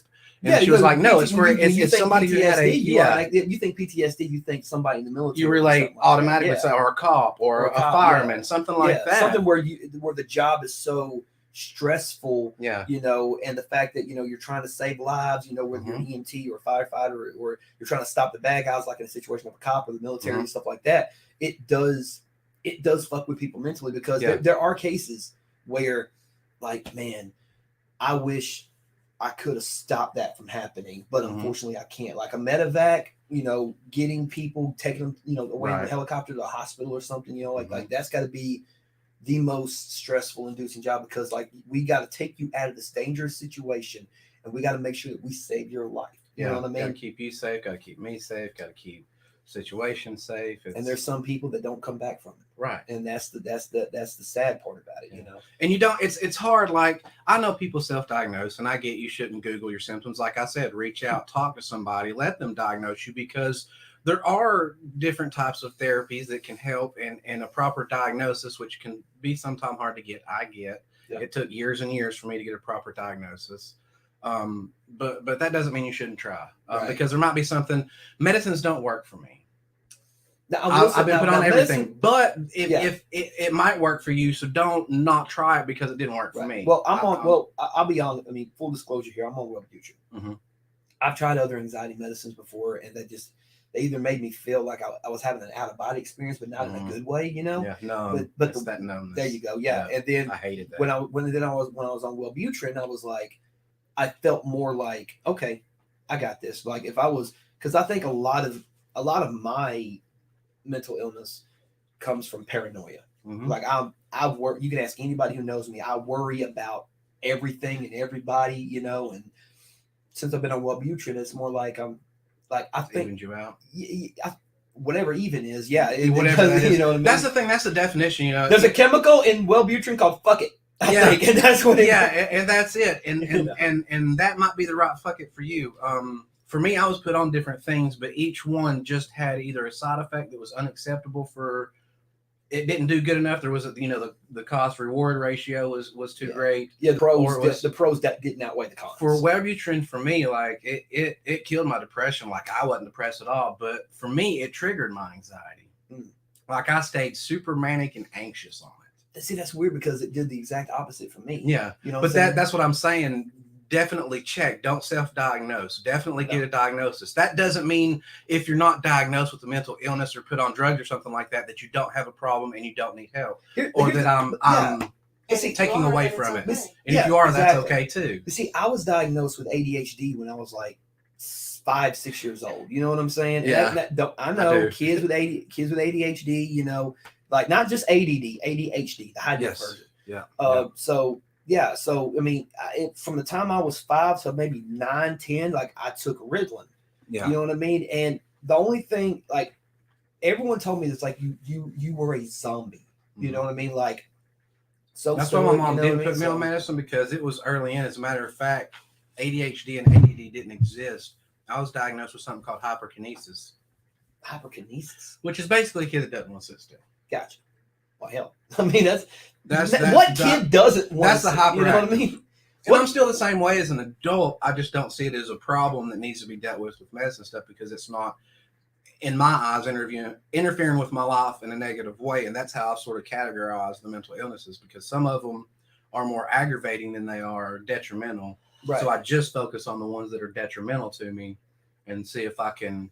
Yeah. Because she asked me, she said, what are you looking for coming to therapy? And I said, I wanted to know to be normal. She goes, well, how would you even know what normal was? Because you said you've been going through these things since childhood and everything like that. So how would you know? And I said, you're right. What I was looking for, I was having trouble functioning in society. So I wanted to be able to function, not as a normal human being, but just be functioning, because it had gotten so bad I couldn't function anymore. Right. But I think everyone's version of normal is different. It is. That's why it's hard to pin down. So if everyone's version of normal What would be a better adjective, do you think? Just thinking about it, maybe like even or adjusted. Like none of them really seem to whelmed. It's like, yeah, you're not underwhelmed or overwhelmed. Right. You're whelmed. I know I got that wrong. Stop. Shut up. It's like everything tastes like chicken. If we didn't have chicken, what would shit taste like? It's sort of like in this situation. Yeah. I feel like. Yeah. Like what would you? Because people do get caught up on words. Some people get mad when I say God. Some people get mad when I say universe. So there's going to be somebody get mad no matter what adjective you use. But I even feel like it doesn't present it properly, the adjectives we have. Sometimes I don't even know. But that's society, though. Yeah. Society, we are so caught up in this woke mentality that, everything is wrong. Everybody should be like, I'm tired of the fucking tribalism in this country. The toxic tribalism. Everybody has to be against everybody. And it's like, why? Because why should we have to fight like this? Tribalism is good. We've left positive tribalism and we've adopted only the toxic, because positive tribalism is having a big family where the whole community raises a child. Like when I was growing up, a neighbor could bust my ass or get onto me. And then as soon as you got home, your mama busts your ass. And then when your daddy gets home, he busts your ass too. It was a community thing. Everybody worked together for the betterment of our children. There wasn't the ego involved that there is today. There wasn't the levels of narcissism that there is today. Which I think everybody, whether to a large degree or a very, very small, minute degree, I think everybody has a little bit of narcissism in them. Yes, they do. But I'm talking about the actual, and a lot of people say somebody's a narcissist because they have narcissist qualities and they're not, whatever. Again, I'm talking about like a diagnosed narcissist. Yeah, somebody who believes it's all damn about near them. Sociopath. It's all, yes. Like a gaslighting, victimizing. Either I'm the victim or the hero. It's all about me and my. Yeah, but I think those people especially, where it's like you make it about you. From that standpoint, it's like, no, because there's difference between there's narcissism, there's selfishness, and then there's taking care of yourself. And people often get those things confused. They don't take care of themselves because they're afraid they're being selfish or narcissistic when they're not. Really, you're helping out everybody around you, because if you're taken care of, you're going to be better to all those people that you're trying to take care of, right? Yeah. If you eat something, you're not hungry, you're not going to be cranky. If you get a good night's sleep, you're not going to yell at your kids as much. If you're communicating and properly with your wife. But I also think if you don't take care of yourself first, you can't take care of anybody else. That's what I'm saying. Yeah, you can't pour from an empty cup is the cliche, but it's so true. You can't. But your cup could sometimes run over. It does. That that's when you just scoot over to somebody else with an empty cup so it runs off into them. Exactly. Find a way to pass it along. Like I've been itching. I think it's because I'm sitting on this Tennessee Titans blanket. It might be the LA King shirt. I don't know if it. We'll talk to y'all later. Bye bye. Yeah. And cut. We'll edit that out too. Don't worry. No. But I mean, this episode will never appear. Yes, I got it better. But no. I mean, y'all. Did I hit record? Did I hit record? I hope you did. If not, we've been sitting here bullshit for the last. I know, hour and a half. Yeah. No, but no. I was going to call you after the game against the Bengals, check on you, make sure you weren't, fixing to jump off the roof of the house or something. No, I wasn't, because I people. That was a good game. Yeah, people will go in on Tannehill for his 3 interceptions, and I get that. But overall, the team lost. You got to make your free throws. Like, I have no excuses. We lost because we weren't as good as they were on that day.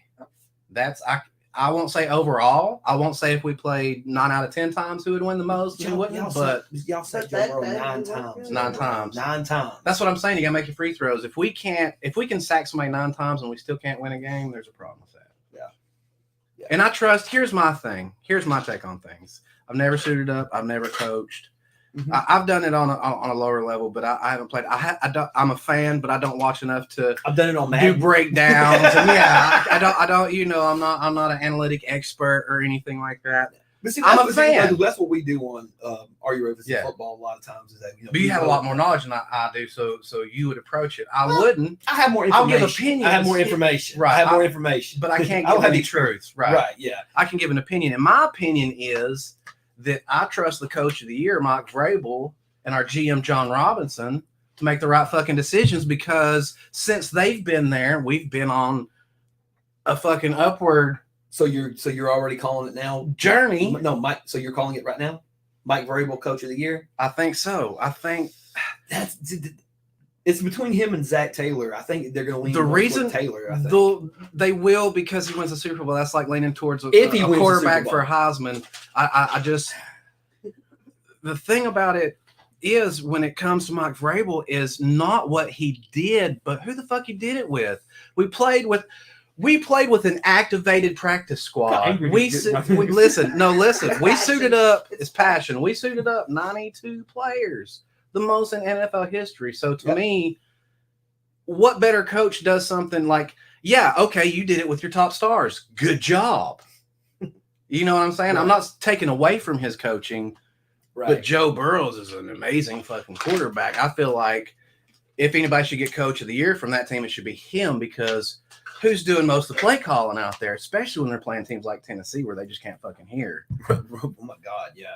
And I have that place is loud though. Like if you've ever been to Nissan Stadium, yes, sir. We went a couple of years ago. It was I went and seen the Dolphins play the Titans. Mm-hmm. That was back. It was when Dan Campbell was interim coach. Mm-hmm. They fired Joe Philman, and that game I was just like, it was back when Tannehill played for us instead of against. Yeah. So yeah, that was a fun day. I enjoyed that day. Got to the funny thing about that game was where we were sitting was about 75% Dolphin fans. Yeah, and there was like hardly anybody. Like you saw very few. Like it was one of the very few times where you go to an opposing team's stadium and you are again rooting for the opposite team, and the majority of the people that are there are That actually happens a lot at Nissan Stadium. You think it's just because like there's like the fan base is not as fan base is really fickle. We have a super fickle fan base. Fickle. Like those fans we were talking about for pro wrestling, and if the Titans do something they think they shouldn't do, or don't do something they think they should, or don't cut this player, or don't pick up this free agent, then I'm not going to go. I'm going to take my ball and go home. They're not real fans. They haven't been fans since. You know what I'm saying? Since y'all lost Super Bowl. No, they're and I get it, but they're individual fans, like of Derrick Henry's, of fantasy football fans. Yes, fantasy football tops, and we all know what dude said about that not too long ago. He said, "Fuck your fantasy football. We're a team sport." Right. And that's why I try to tell people that's my whole theory with the Tennessee thing is we didn't execute the way we should have, because with 9 sacks, there's no excuse for us losing. Right. Although they did hold Derrick Henry to under 100 yards. So and that's why I said there's several people that made mistakes. Yeah. There was a lot. Yeah. And that's the thing, like you can watch as a fan. But football from that perspective is so simplistic to the standpoint that like you're focusing on what's on the field. You're not focusing on the play callers. You're not focusing on the people upstairs, the general managers and any of that shit. You're just focused on what's on the field. And you can clearly watch and see like, okay, they're running to the right. Yeah. He got tackled. Why didn't that guard pull to the right side and get that blocker? That's not, I mean, you can question and that's fine because then you can then again form your opinion. Man, he could have done that. Right. He could have. Yeah. But did he? No. So now you're basically like, it's almost revisionist history every time you give an opinion about something like that, because then it's like, oh, you could have done this, you could have done that. Woulda, shoulda, coulda. You lost the game. Hindsight's 2020. Yeah, hindsight's 2020. It's like it's here's the thing is we didn't execute like we should have, and we should have. And I say the same thing that people that hate the overtime in the NFL. I get it, but here's the thing: if your team scores enough points before you get to overtime, you don't have to go to overtime, right? Or it's people who complain about the judges in UFC. I'm a big UFC fan, and I hate when it goes to the judges. Oh my god! But here's the thing: it's your responsibility to not let it go to the judges. So there's a whole thing. You've seen the TV show The Ultimate Fighter, I'm assuming. Yes. I don't remember what season it was, but do you remember Ian Stevens? Absolutely. Okay, we went to school together, and I saw the fight that he had where clearly he won the fight, but they gave it to the other guy. Yeah. And I'm sitting there, I'm like, I mean, that caused a shit ton of controversy, and the whole time I'm thinking to myself is like, for a fact that he won that fight. Why is he not getting an opportunity in the UFC to fight? Right. You know what I'm saying? Like, I mean, cause I think Ian's good enough to fight in the UFC. You know what I mean? Will he ever? I don't know. I can only hope and pray for it. But it's weird because it's like, you never leave it to the judges. You know, I've seen fights in the UFC like probably. I mean, I've seen some great fights, some great knockouts, some great submissions. I tell you the probably the biggest upset that I've ever seen in the UFC. Matt Serra beating GSP. Yes, me too. That is the biggest upset. I know UFC's been around for a while, right. And there's been the only one that's even come close is this recent one with Amanda Nunes losing. Yeah, well, like Glover Teixeira winning the like, dude, we were sitting there and it was go the live old event. People, dude. We were sitting there and it was live on. It was live. It was when they were doing it from Abu Dhabi. And I'm watching it live, and I'm like, is this pre-taped? Like, so I went out of it, and I'm like, no, it's not pre-taped. Yeah, delayed something, right? Because I was watching it on ESPN Plus, and I told Amy, you know, because she watches UFC with me a lot of times. I said, hey, Glover Teixeira's fighting right now for the title, and she goes, is it live? I'm like, yeah, it's live. They're in Abu Dhabi. She's like, okay, cool. When he won the fight, dude, I jumped up like hell yes. Like, because dude's been in. He's fought everybody. He's fought everybody. He's done a lot of things. And he did good. Even in those fights he lost in, he always did good. He was always a threat. But see, when I first started watching UFC, and I started liking UFC about a year or two before it got big on Spike TV and stuff with the Ultimate Fighter show and stuff like that.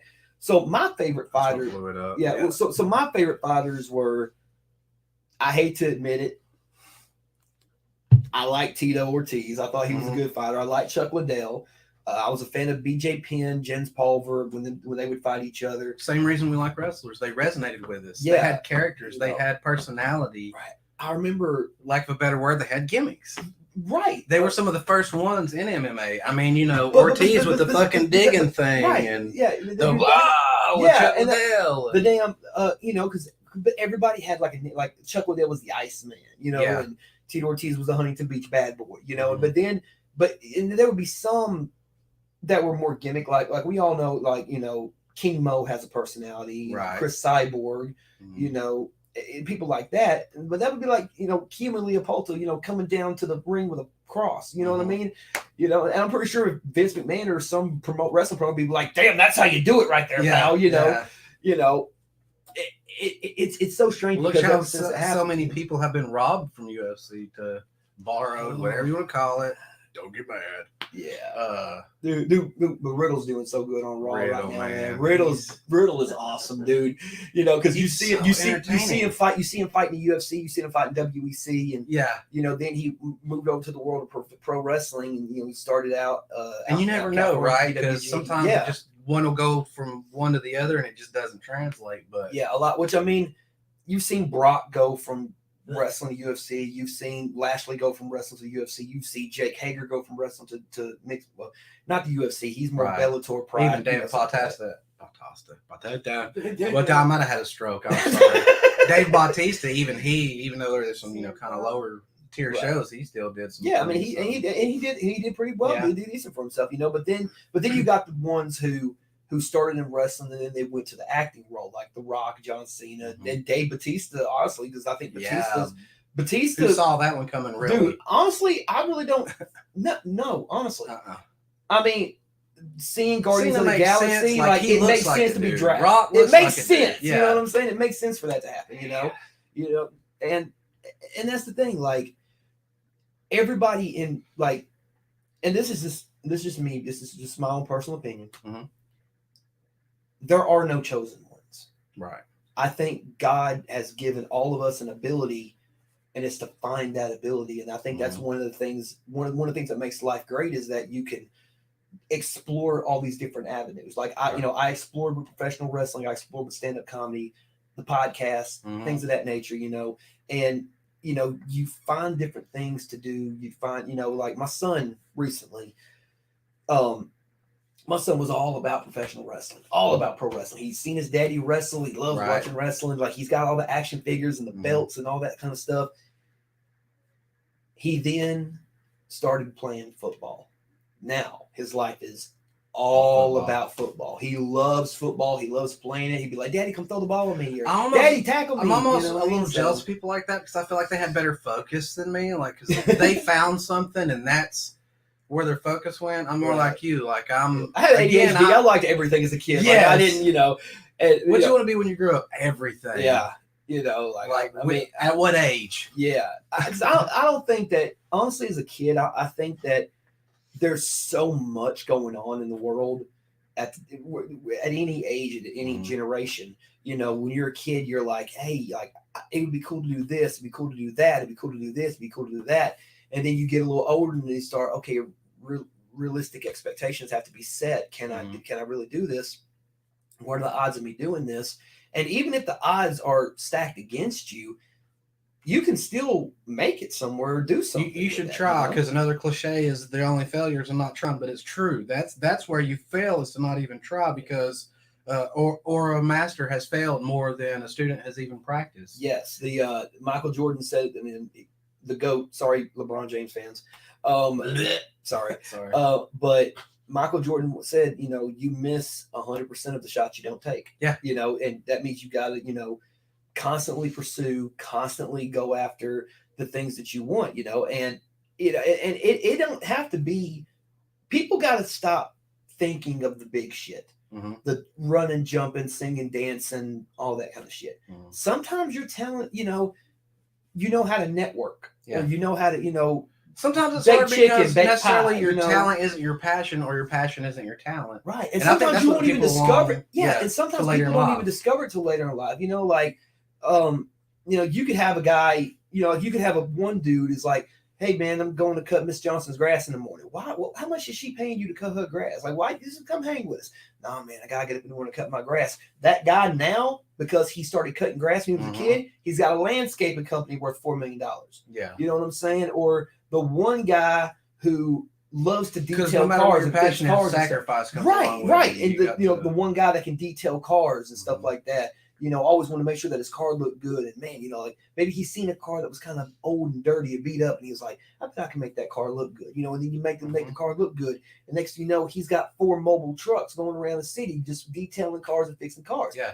If you're gifted at something, it will find you. And here's the thing, you got to start. People, again, they get overwhelmed by what do I need to do to get started, and they just don't start. Right. Quit. Kind of going back to what I said at the beginning. You want to have a business plan. You want to have an idea where you're going. You want to have short-term and long-term goals. But at the other end of the spectrum, you don't want to overthink it, and you have to fucking do it, because if you don't do it, you won't do it. You'll find things to keep you busy, but never do it. The thing about there's a lot of people who have fear of failure.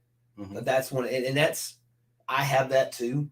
And some people, believe it or not, have the fear of success. Right. I don't want to be that guy who fails, because then if I fail, I let everybody down. But in actuality, you learn more from a failure than you do, because I guarantee you can fail and fail and fail and fail and fail. As long as you keep on going back to the well and keep on doing what you're doing, eventually, damn it, one of these days it's going to happen. You know what I mean? It's like the guy who plays drums, like the band's going to make it. I promise, and one day out of nowhere, you're doing a show and somebody hears you, and which I don't know. And that's an old cliche, because nowadays people are more independent with their music and stuff like that. And also people are more independent as far as wrestling now, because people know I don't have to go to WWE to make a big time living. I don't even have to go to AEW or any other organization. I can make all my. That's how the Young Bucks, got, as over as they were, and got, the merchandise and all that sort of stuff. Like, they pretty much took an entrepreneur's, mindset. They understood it was a business, and treated it as such. And and I'm not saying it's not okay if you approach it as something fun or a hobby, your passion, but you need to understand at that point you're kind of putting limitations on yourself as well. I think it was Bob Evans said something. Love Bob. Love you, Uncle Bob. Yeah, he said, sorry if I screw this up, Bob. I apologize. I have a horrible memory. I've been hitting my head a lot. God, now I just totally forgot it, talking about how I might forget it. It's very recent on his Facebook. Yeah. Well, I mean, it was a great was it what I shared, or was it? Because it may have been. It may have been. Let me go see what it was then, because I know I just recently retweeted something that Uncle Bob said. Now keep talking so they don't lose Okay, focus. I'll try to do that. I lost focus myself. I was It happens though. and trying to But see what's going that's the on. weird thing about is see, you said you lost focus. Watch, in about 2 or 3 days, you're going to get an advertisement on your phone saying, "Are you losing focus? Try this medicine. Try Focus Factor." What the fuck? Like, where the fuck did this come from? I think it's something about, I've seen people who approach it as a hobby, make money off of it, and I've seen people in it that make, I can't remember. No, I know the one. But you know what I'm talking about. The one you're talking about was when he said, "I've seen insanely talented people not go anywhere, and I've seen people who are horrible make it big time." Yeah, or something along those lines. I'm paraphrasing. Sorry, Bob. But the thing about it is that you are going to go through trials and tribulations when you're going through any endeavor, regardless of what it is. Right. There's growing pains. There's learning curve. So many. When we started the podcast, man, it was like I was terrified. Oh my dude, I'll be straight up honest. The first episode is terrible. Yeah, I mean, don't get me wrong, because the first episode was basically our introduction to the podcast. Several of my beginnings were horrible, but that's because of me. I had great guests who told great stories. I wasn't as good as eliciting stories at that time. Not that I'm good now, but I was more horrible then. I'm just less horrible now. Right. It's from here to here. You're like, just a little off, off. But it's man. So many ways. Yeah. But you go back and you see how far you come when you do something. I mean, and then there's some stuff that's just, it's just hard. Mm-hmm. You know what I mean? Like, at least they're like starting a business, doing it's hard, but at least there's a reward at the end for it. You know what I mean?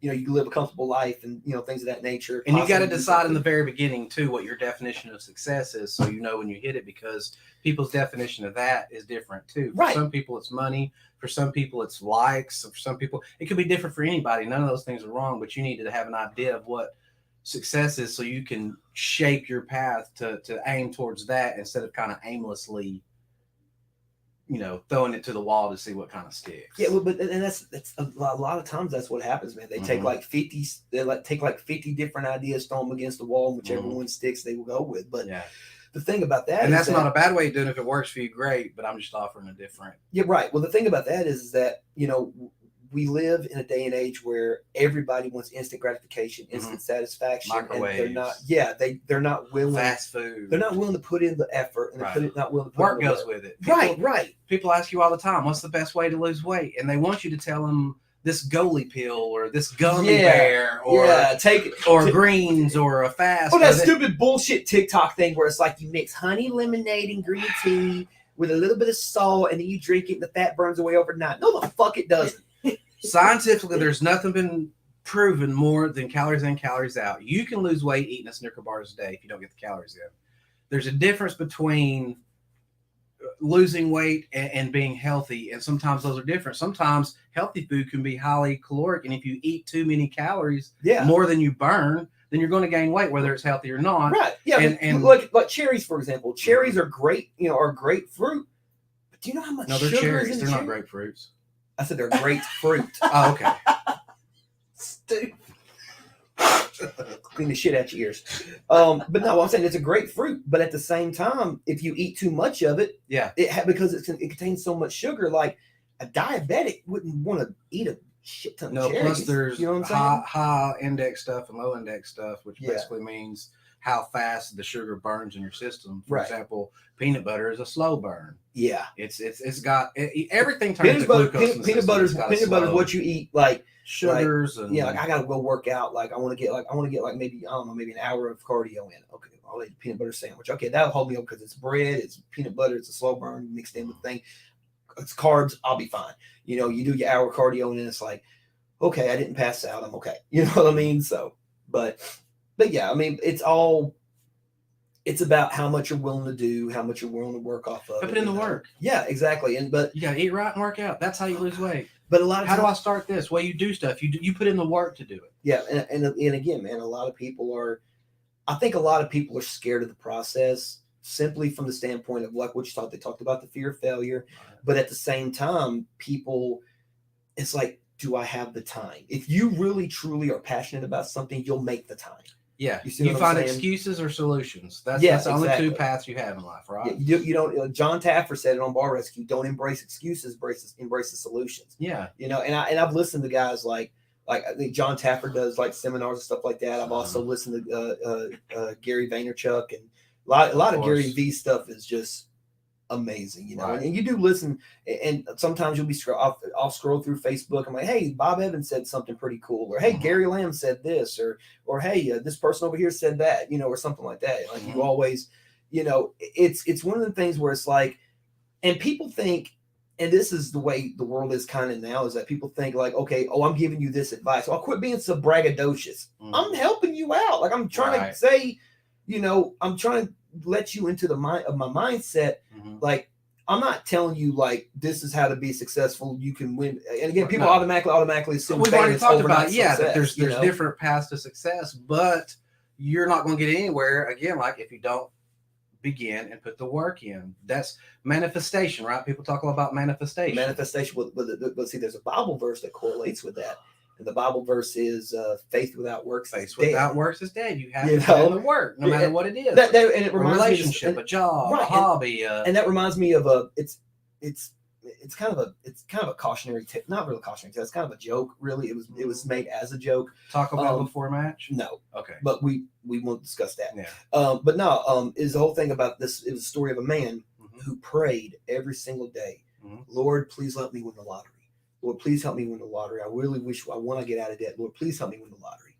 And he prays this prayer almost every day for many, many years. Well, eventually the man passes away. He goes to heaven. He sees Jesus, embraces him. He's like, let me show you your mansion, my son, and all that. And he's sitting there and he goes, my Lord, while I was on earth, I prayed every single day that I would win the lottery, and I never won the lottery. Why did you not allow me to win the lottery? And Jesus smiled and said, but you never bought a ticket.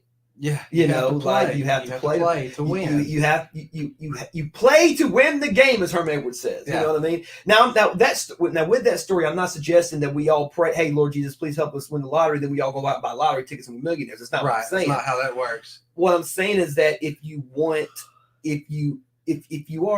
are the praying type, yes, and prayer does motivate a lot of people also, that you can go do things that you probably didn't think you can do. But even in a non-religious standpoint, is if you make sure you put in the time and put in the effort, you will get to where you want to go, know. And the thing about it is though, is that, and for me especially with the podcast and stuff, like where I work now, and I like the people that I work with, I don't want to spend the rest of my life at that place. Like I want to live comfortably, raising my family, and I hope and pray that the podcast is my main source of income. Because if the podcast can be my main source of income, well, then you're making money for yourself, and you're not making it for somebody else. And there's never going to be, to me, true satisfaction in making money for somebody else. Trust me, the money that I make is definitely for the three people that live in my house. Trust me, So it's definitely, like every once in a while I'll grab a little Debbie oatmeal cream pie or something. That's my reward, I guess. No, I mean, or the companies themselves. You're either if you have a boss, if you're working for Wendy's, you're making Wendy's money. Oh, of course, yeah, absolutely, way more than you are. Unless you're like that one chick. But if you have a podcast, that's yours. Right. Well, you're making money for you. Hold on, because unless you're like that one chick in San Jose, California, who put a dead finger in the chili and then tried to sue. Oh, you ain't heard that episode yet? Check out the episode where it's called The Most Outrageous Lawsuits. And it's a story of a lady who found a finger in a bowl of chili. Everybody knows it goes in a salad anyway. No, it goes on the triple cheeseburger. Right on top. Yeah, right on top. Little whipped cream, toothpick right there, like a pickle appetizer almost. Yeah. But no, I mean, she did that, and then they said, well, it's suspicious. So where did she get the finger from? Well, it turns out she got the finger from one of her husband's co-workers who was settling a bet for $100. Like, that doesn't make sense. Gosh. That does not make sense. Like I don't get it. Where it's not that people come up with these ideas that surprise me, because I come up with crazy ideas. It's that they decide to actually execute them that Oh, is God. what's so crazy. Man, like so me bouncing a crazy idea off you. You're going to tell me that's a crazy idea. Maybe you should rethink that. And I'm going, well, Talon thinks I should rethink that.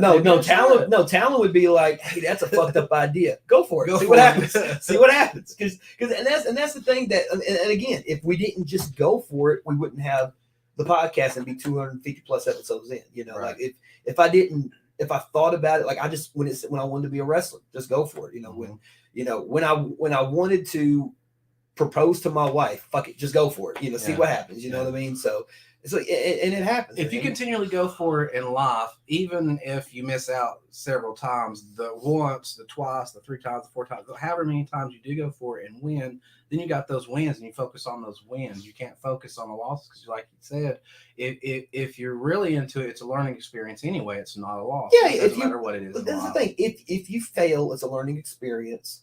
If you succeed, it's a memory. Yeah. You know what I mean? So either way, you're gaining knowledge, you're gaining favor in a sense, you know, and you, again, man, it's one of those things where you try your best in every endeavor that you do. And sometimes it works and sometimes it doesn't. Right. Sometimes kind of like with wrestling again, in a sense, like you can go out there and you can think to yourself, I'm going to have the best match on the card.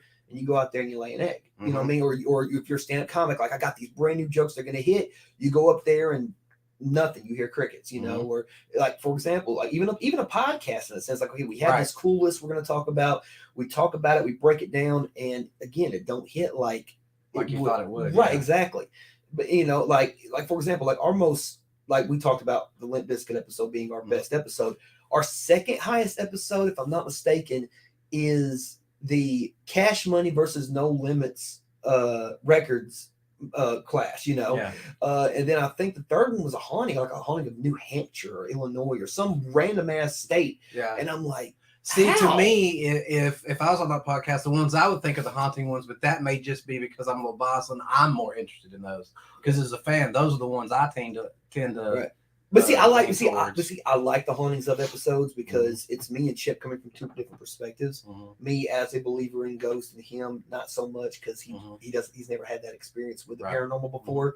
But I mean, we've talked about God out of all the episodes that we've done, and we've done all 50 states and plus DC, and we just this past Monday we dropped the Hauntings of Canada part 1. We got the part 2 coming in a couple of weeks, but. I mean, but it's interesting to see more than just the hauntings themselves. It's more of the history, the stories. Like we did That's one. What makes it resonate, right? Well, we did one.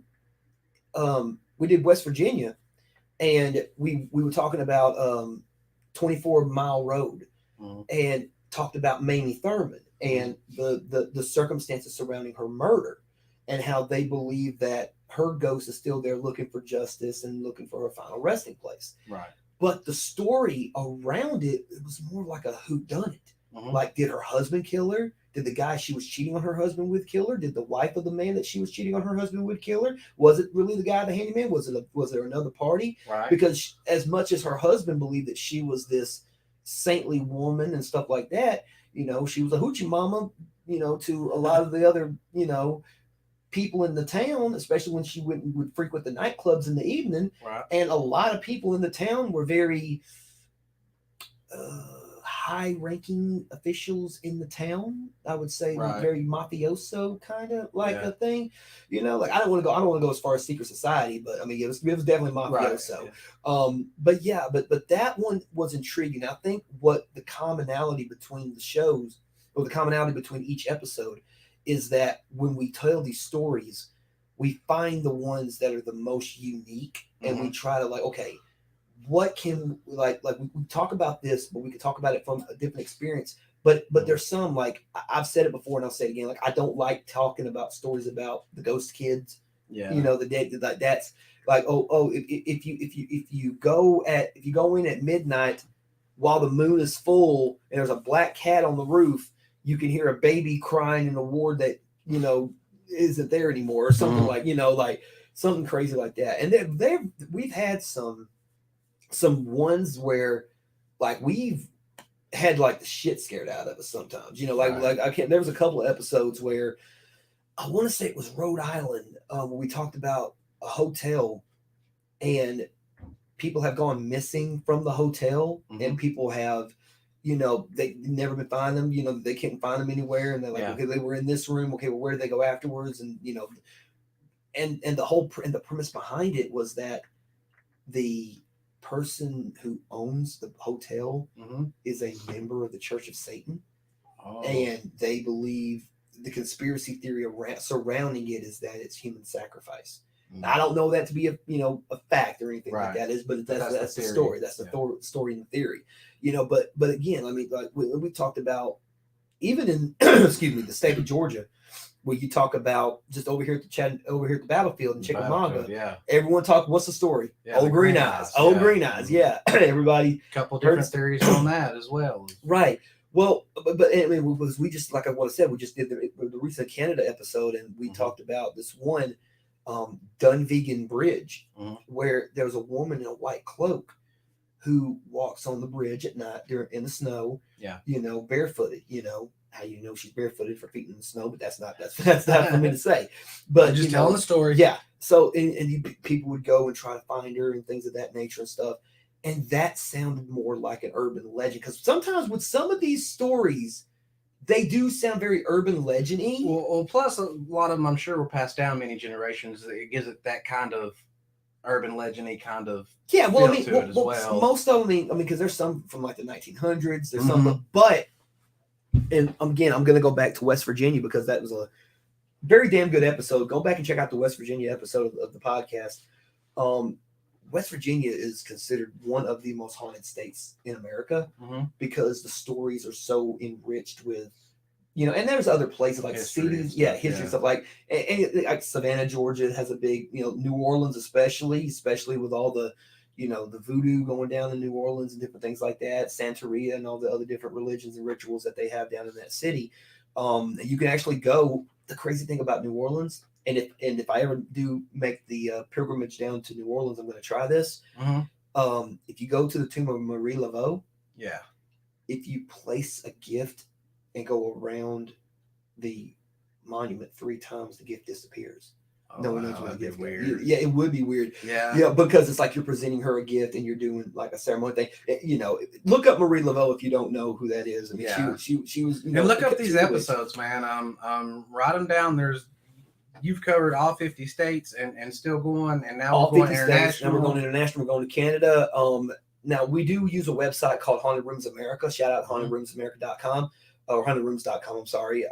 And they provide us because you pick a state and they list like 10, maybe top 10 haunted, either top 10 haunted, top 13. But some of them can like break it up into cities, like like for example, Chattanooga has, which we have.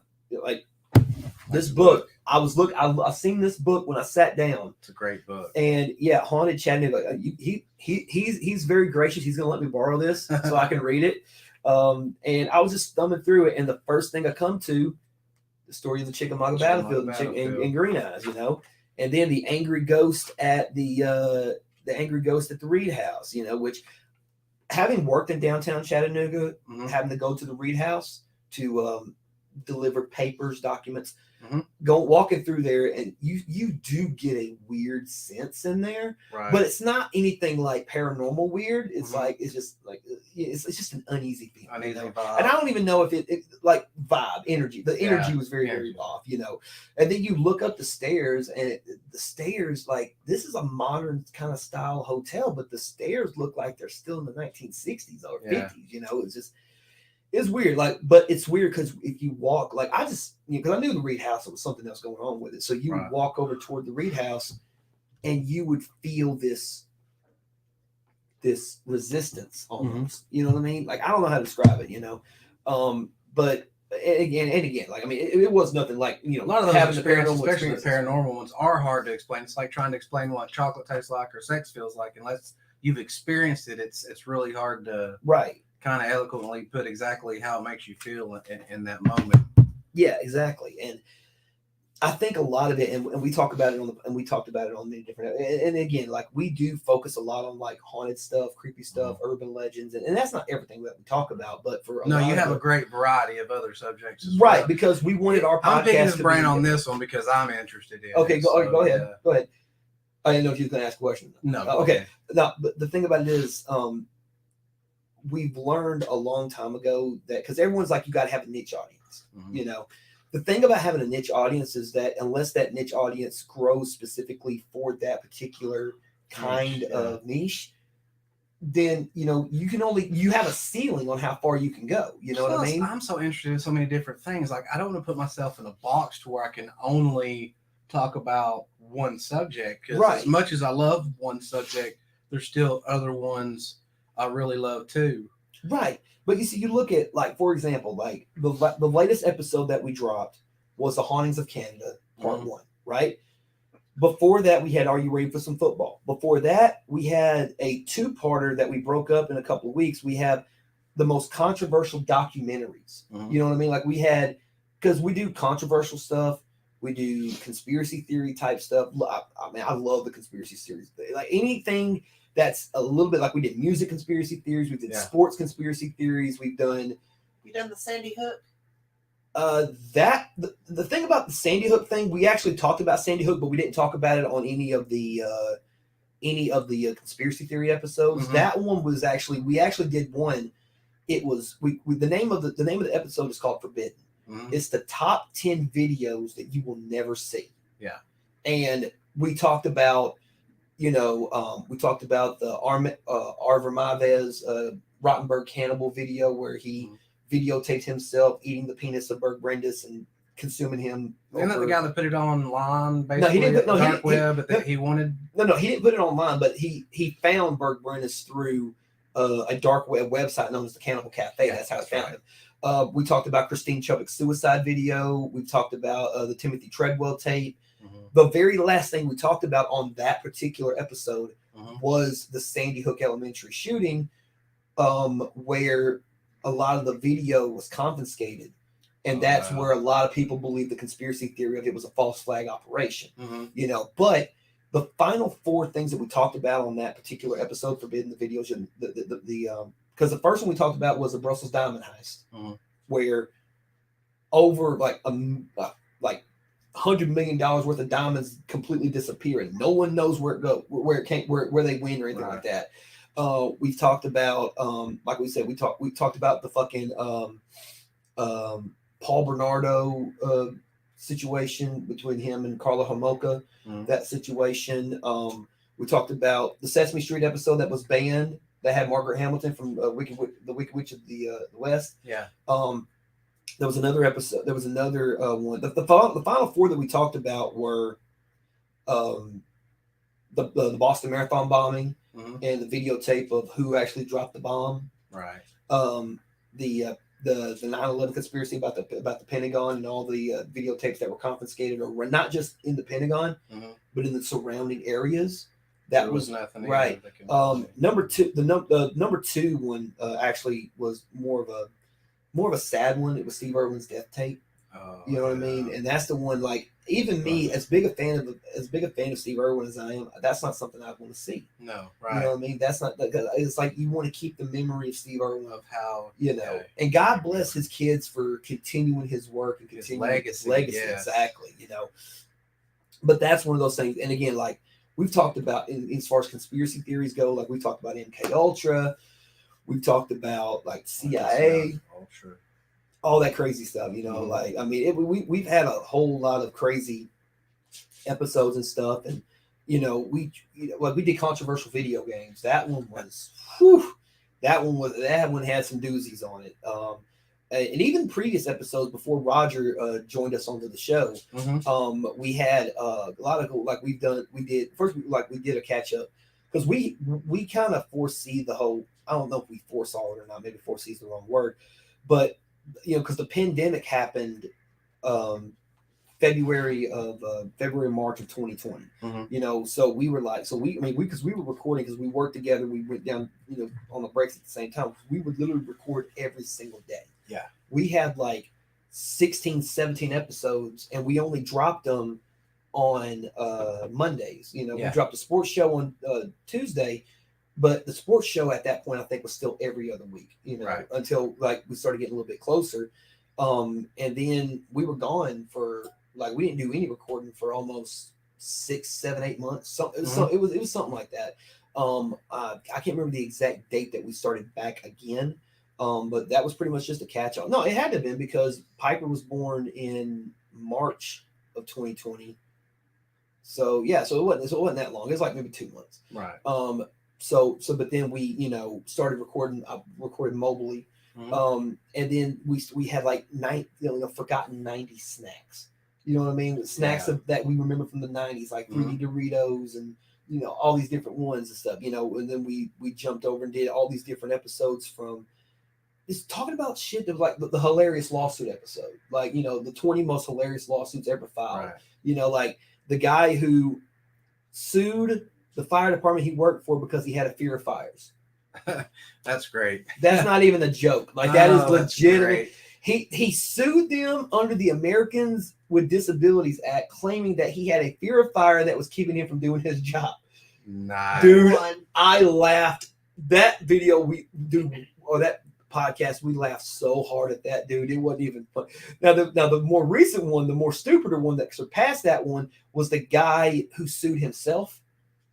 And because he was in prison at the time, he wanted the state to pay. Nice. So, and the judge said that it was ludicrous, but she did credit the man for having an initiative. Right, initiative and creativity.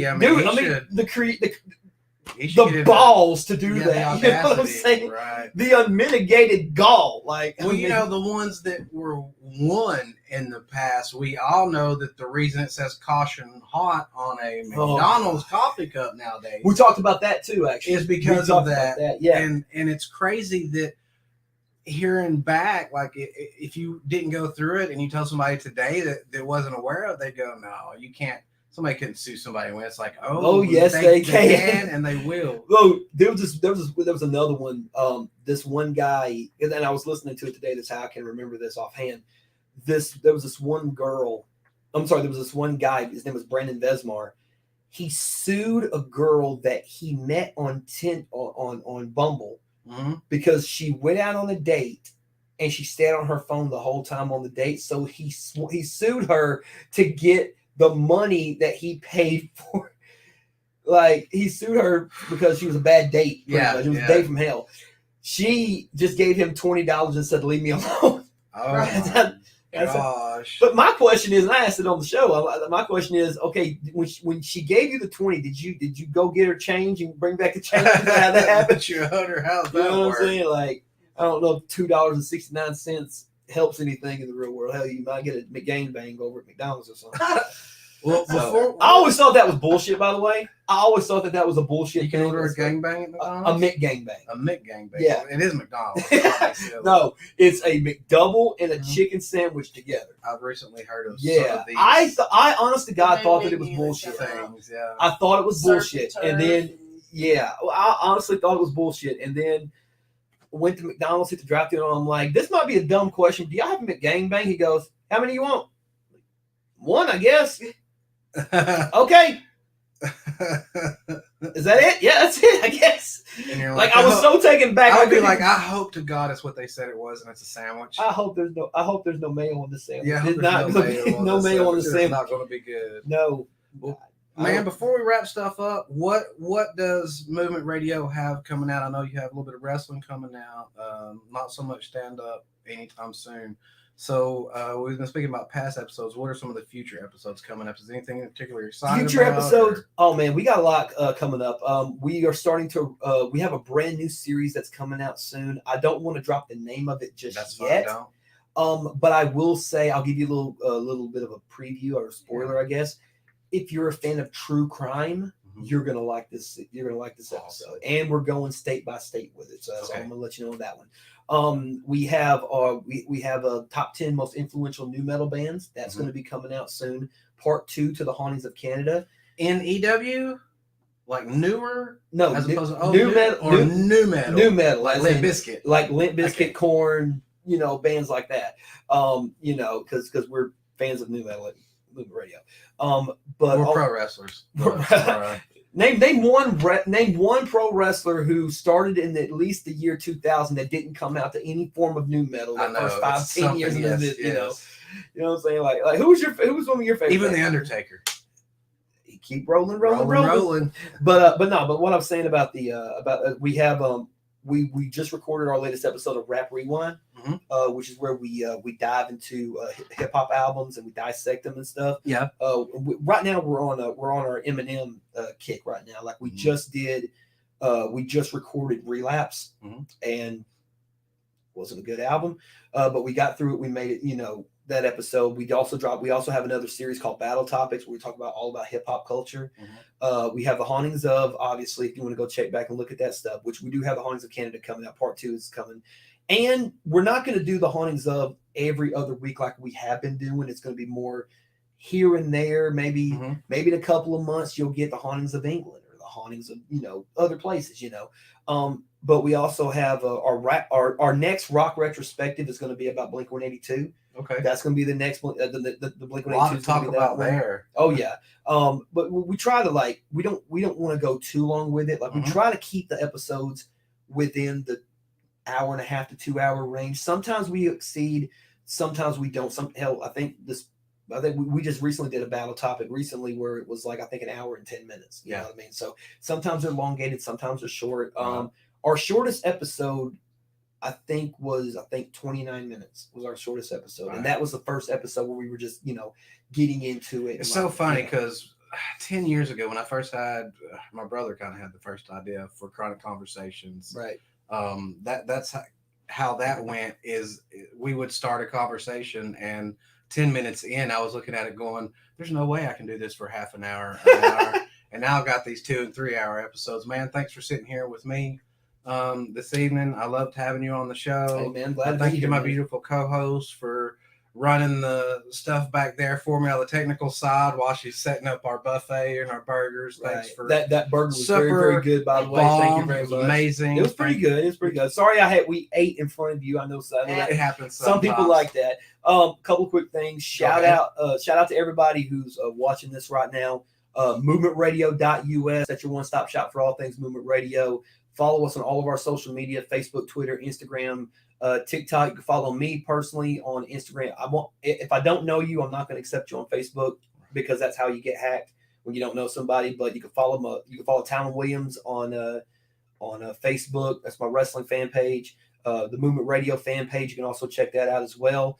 Like we said, we do have a YouTube channel as well. So subscribe, click that bell to get notified of our latest videos.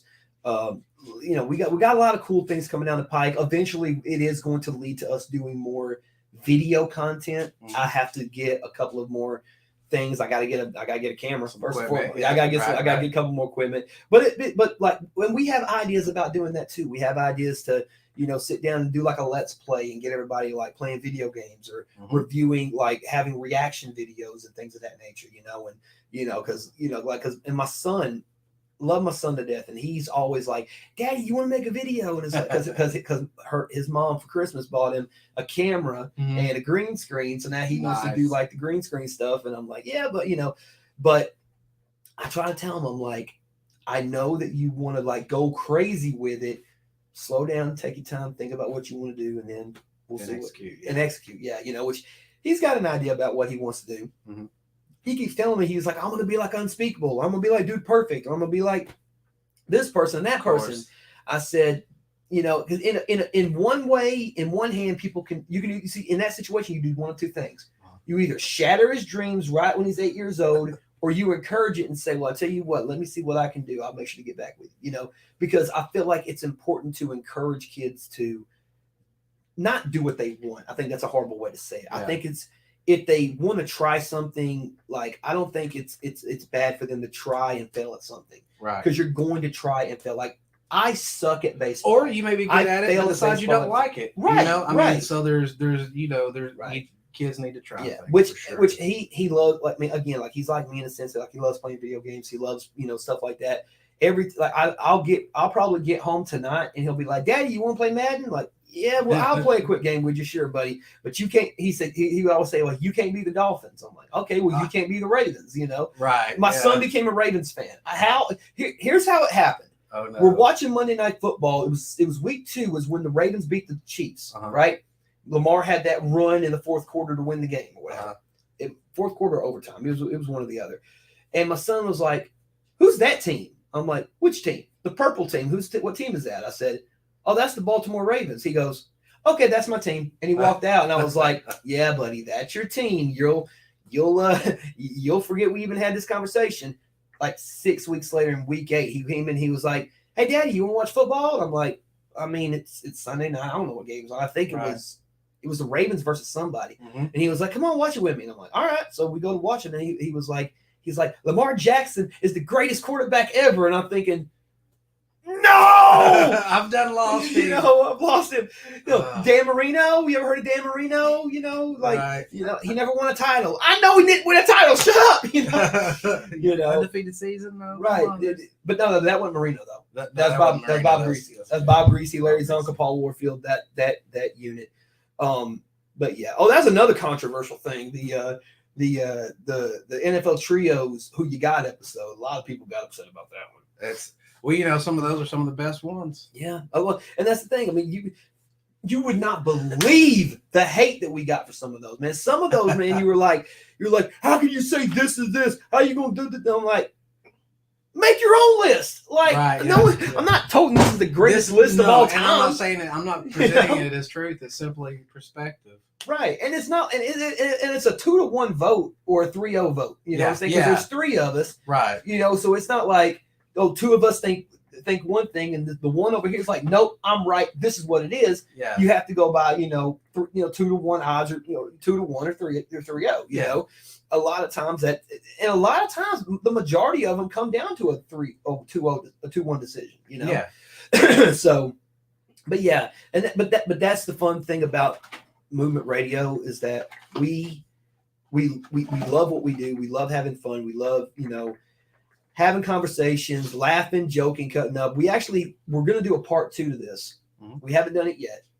And I promise I'll shut up after this. We did a Would You Rather episode. You know the episode? Nice. We did a Would You Rather episode. And from like minute 13 to minute 16, it's just me and Chip hysterically laughing to the point that we can't even talk. You know what I'm saying? Like, we're surprised we didn't disturb the people above us or below us. We're on the 3rd floor. So, it's legit one of the funniest episodes we've ever done in our life, and we want to recapture that magic at some point. I mean, there's been a lot of episodes where that's the one thing about Movement Radio. You're either going to laugh your ass off or you're going to learn something. Yeah. Either way, it's a good and you're going to find something that you want to watch. Like, yeah. I mean, just tell me you had how many shows? 285? 252. 252. Okay, so nearly 300 episodes, basically. Yeah. One for every day of the year. You're going to find something you like. Exactly. And we also got other guests coming on. I've been in talks with I don't know if you know him or not, but I've been in talks with Anthony Hall, aka Velvet Jones. He's going to be on the podcast soon. I've talked to the fuck is that? That's right. Okay. Roger's got I think those Them Ninjas podcast is also going to be on us. Nice. We're going to try to get GMD on the podcast as well. Great guys. I just I've always called him nephew. Yeah. You know what I'm saying? Yeah. Like he might go by something else now. To me, he's always been nephew, so I'm gonna keep calling him nephew. Also, my boy Reese, also rapper, battle rapper, and stuff like that. We're gonna try to get him on the show as well. Nice. My good buddy Eric Waller, who was in a band. I don't know if he's still in the band. Terminal Overdrive. Is that Jamie's husband? Jamie, yeah, it's Jamie's husband. Yeah. Do you know Jamie? I worked with, yes. Oh, wow. Yeah. Small world. I worked with her at Logan's. Yeah, she's awesome. She is amazing. Yeah, she's awesome. She's going to be covered in more tattoos by the time she gets, I swear she gets a tattoo every week. Yes, she does. You know what I'm saying? I'm stuck. Yeah. And by the way, this hurts. Just let everybody know, this ring finger tattoo hurts like a son of a bitch. You know what I mean? So, yeah. But anywho. That's all I got. That's all you got? You sure? All right, man. Well, unless you got something you want to, because we can stretch it out. Well, we're going to do this just like a wrestling match. If we stretch it out, both halves of the movement now. I would actually like to have you and Chip on as a pair. So be looking out for that episode in the future. We'll get all that. Yeah, me here, Chip there, you off in the distance. Like, be like I thought Chip would just sit in our lap like he usually does. Be like one of them RF video shoots or something. Video shoots or something. Oh, wait, kayfabe commentaries. Kayfabe commentaries. Well, man, I tell everybody this, and I wanted to tell you as well that time is the most precious gift you can give because you can't get it back. Amen. And you decided to share a ton of your time, sharing pieces of your life, your heart, and your story. And I appreciate it and love you, brother. I love you too, man. Thank you, brother. Come I back appreciate see you us. having me. Yes, Yes, sir. sir. Absolutely. Absolutely. Bye, everybody. Thank you for watching. Bye, Jennifer, co-host. Bye. Live life hard.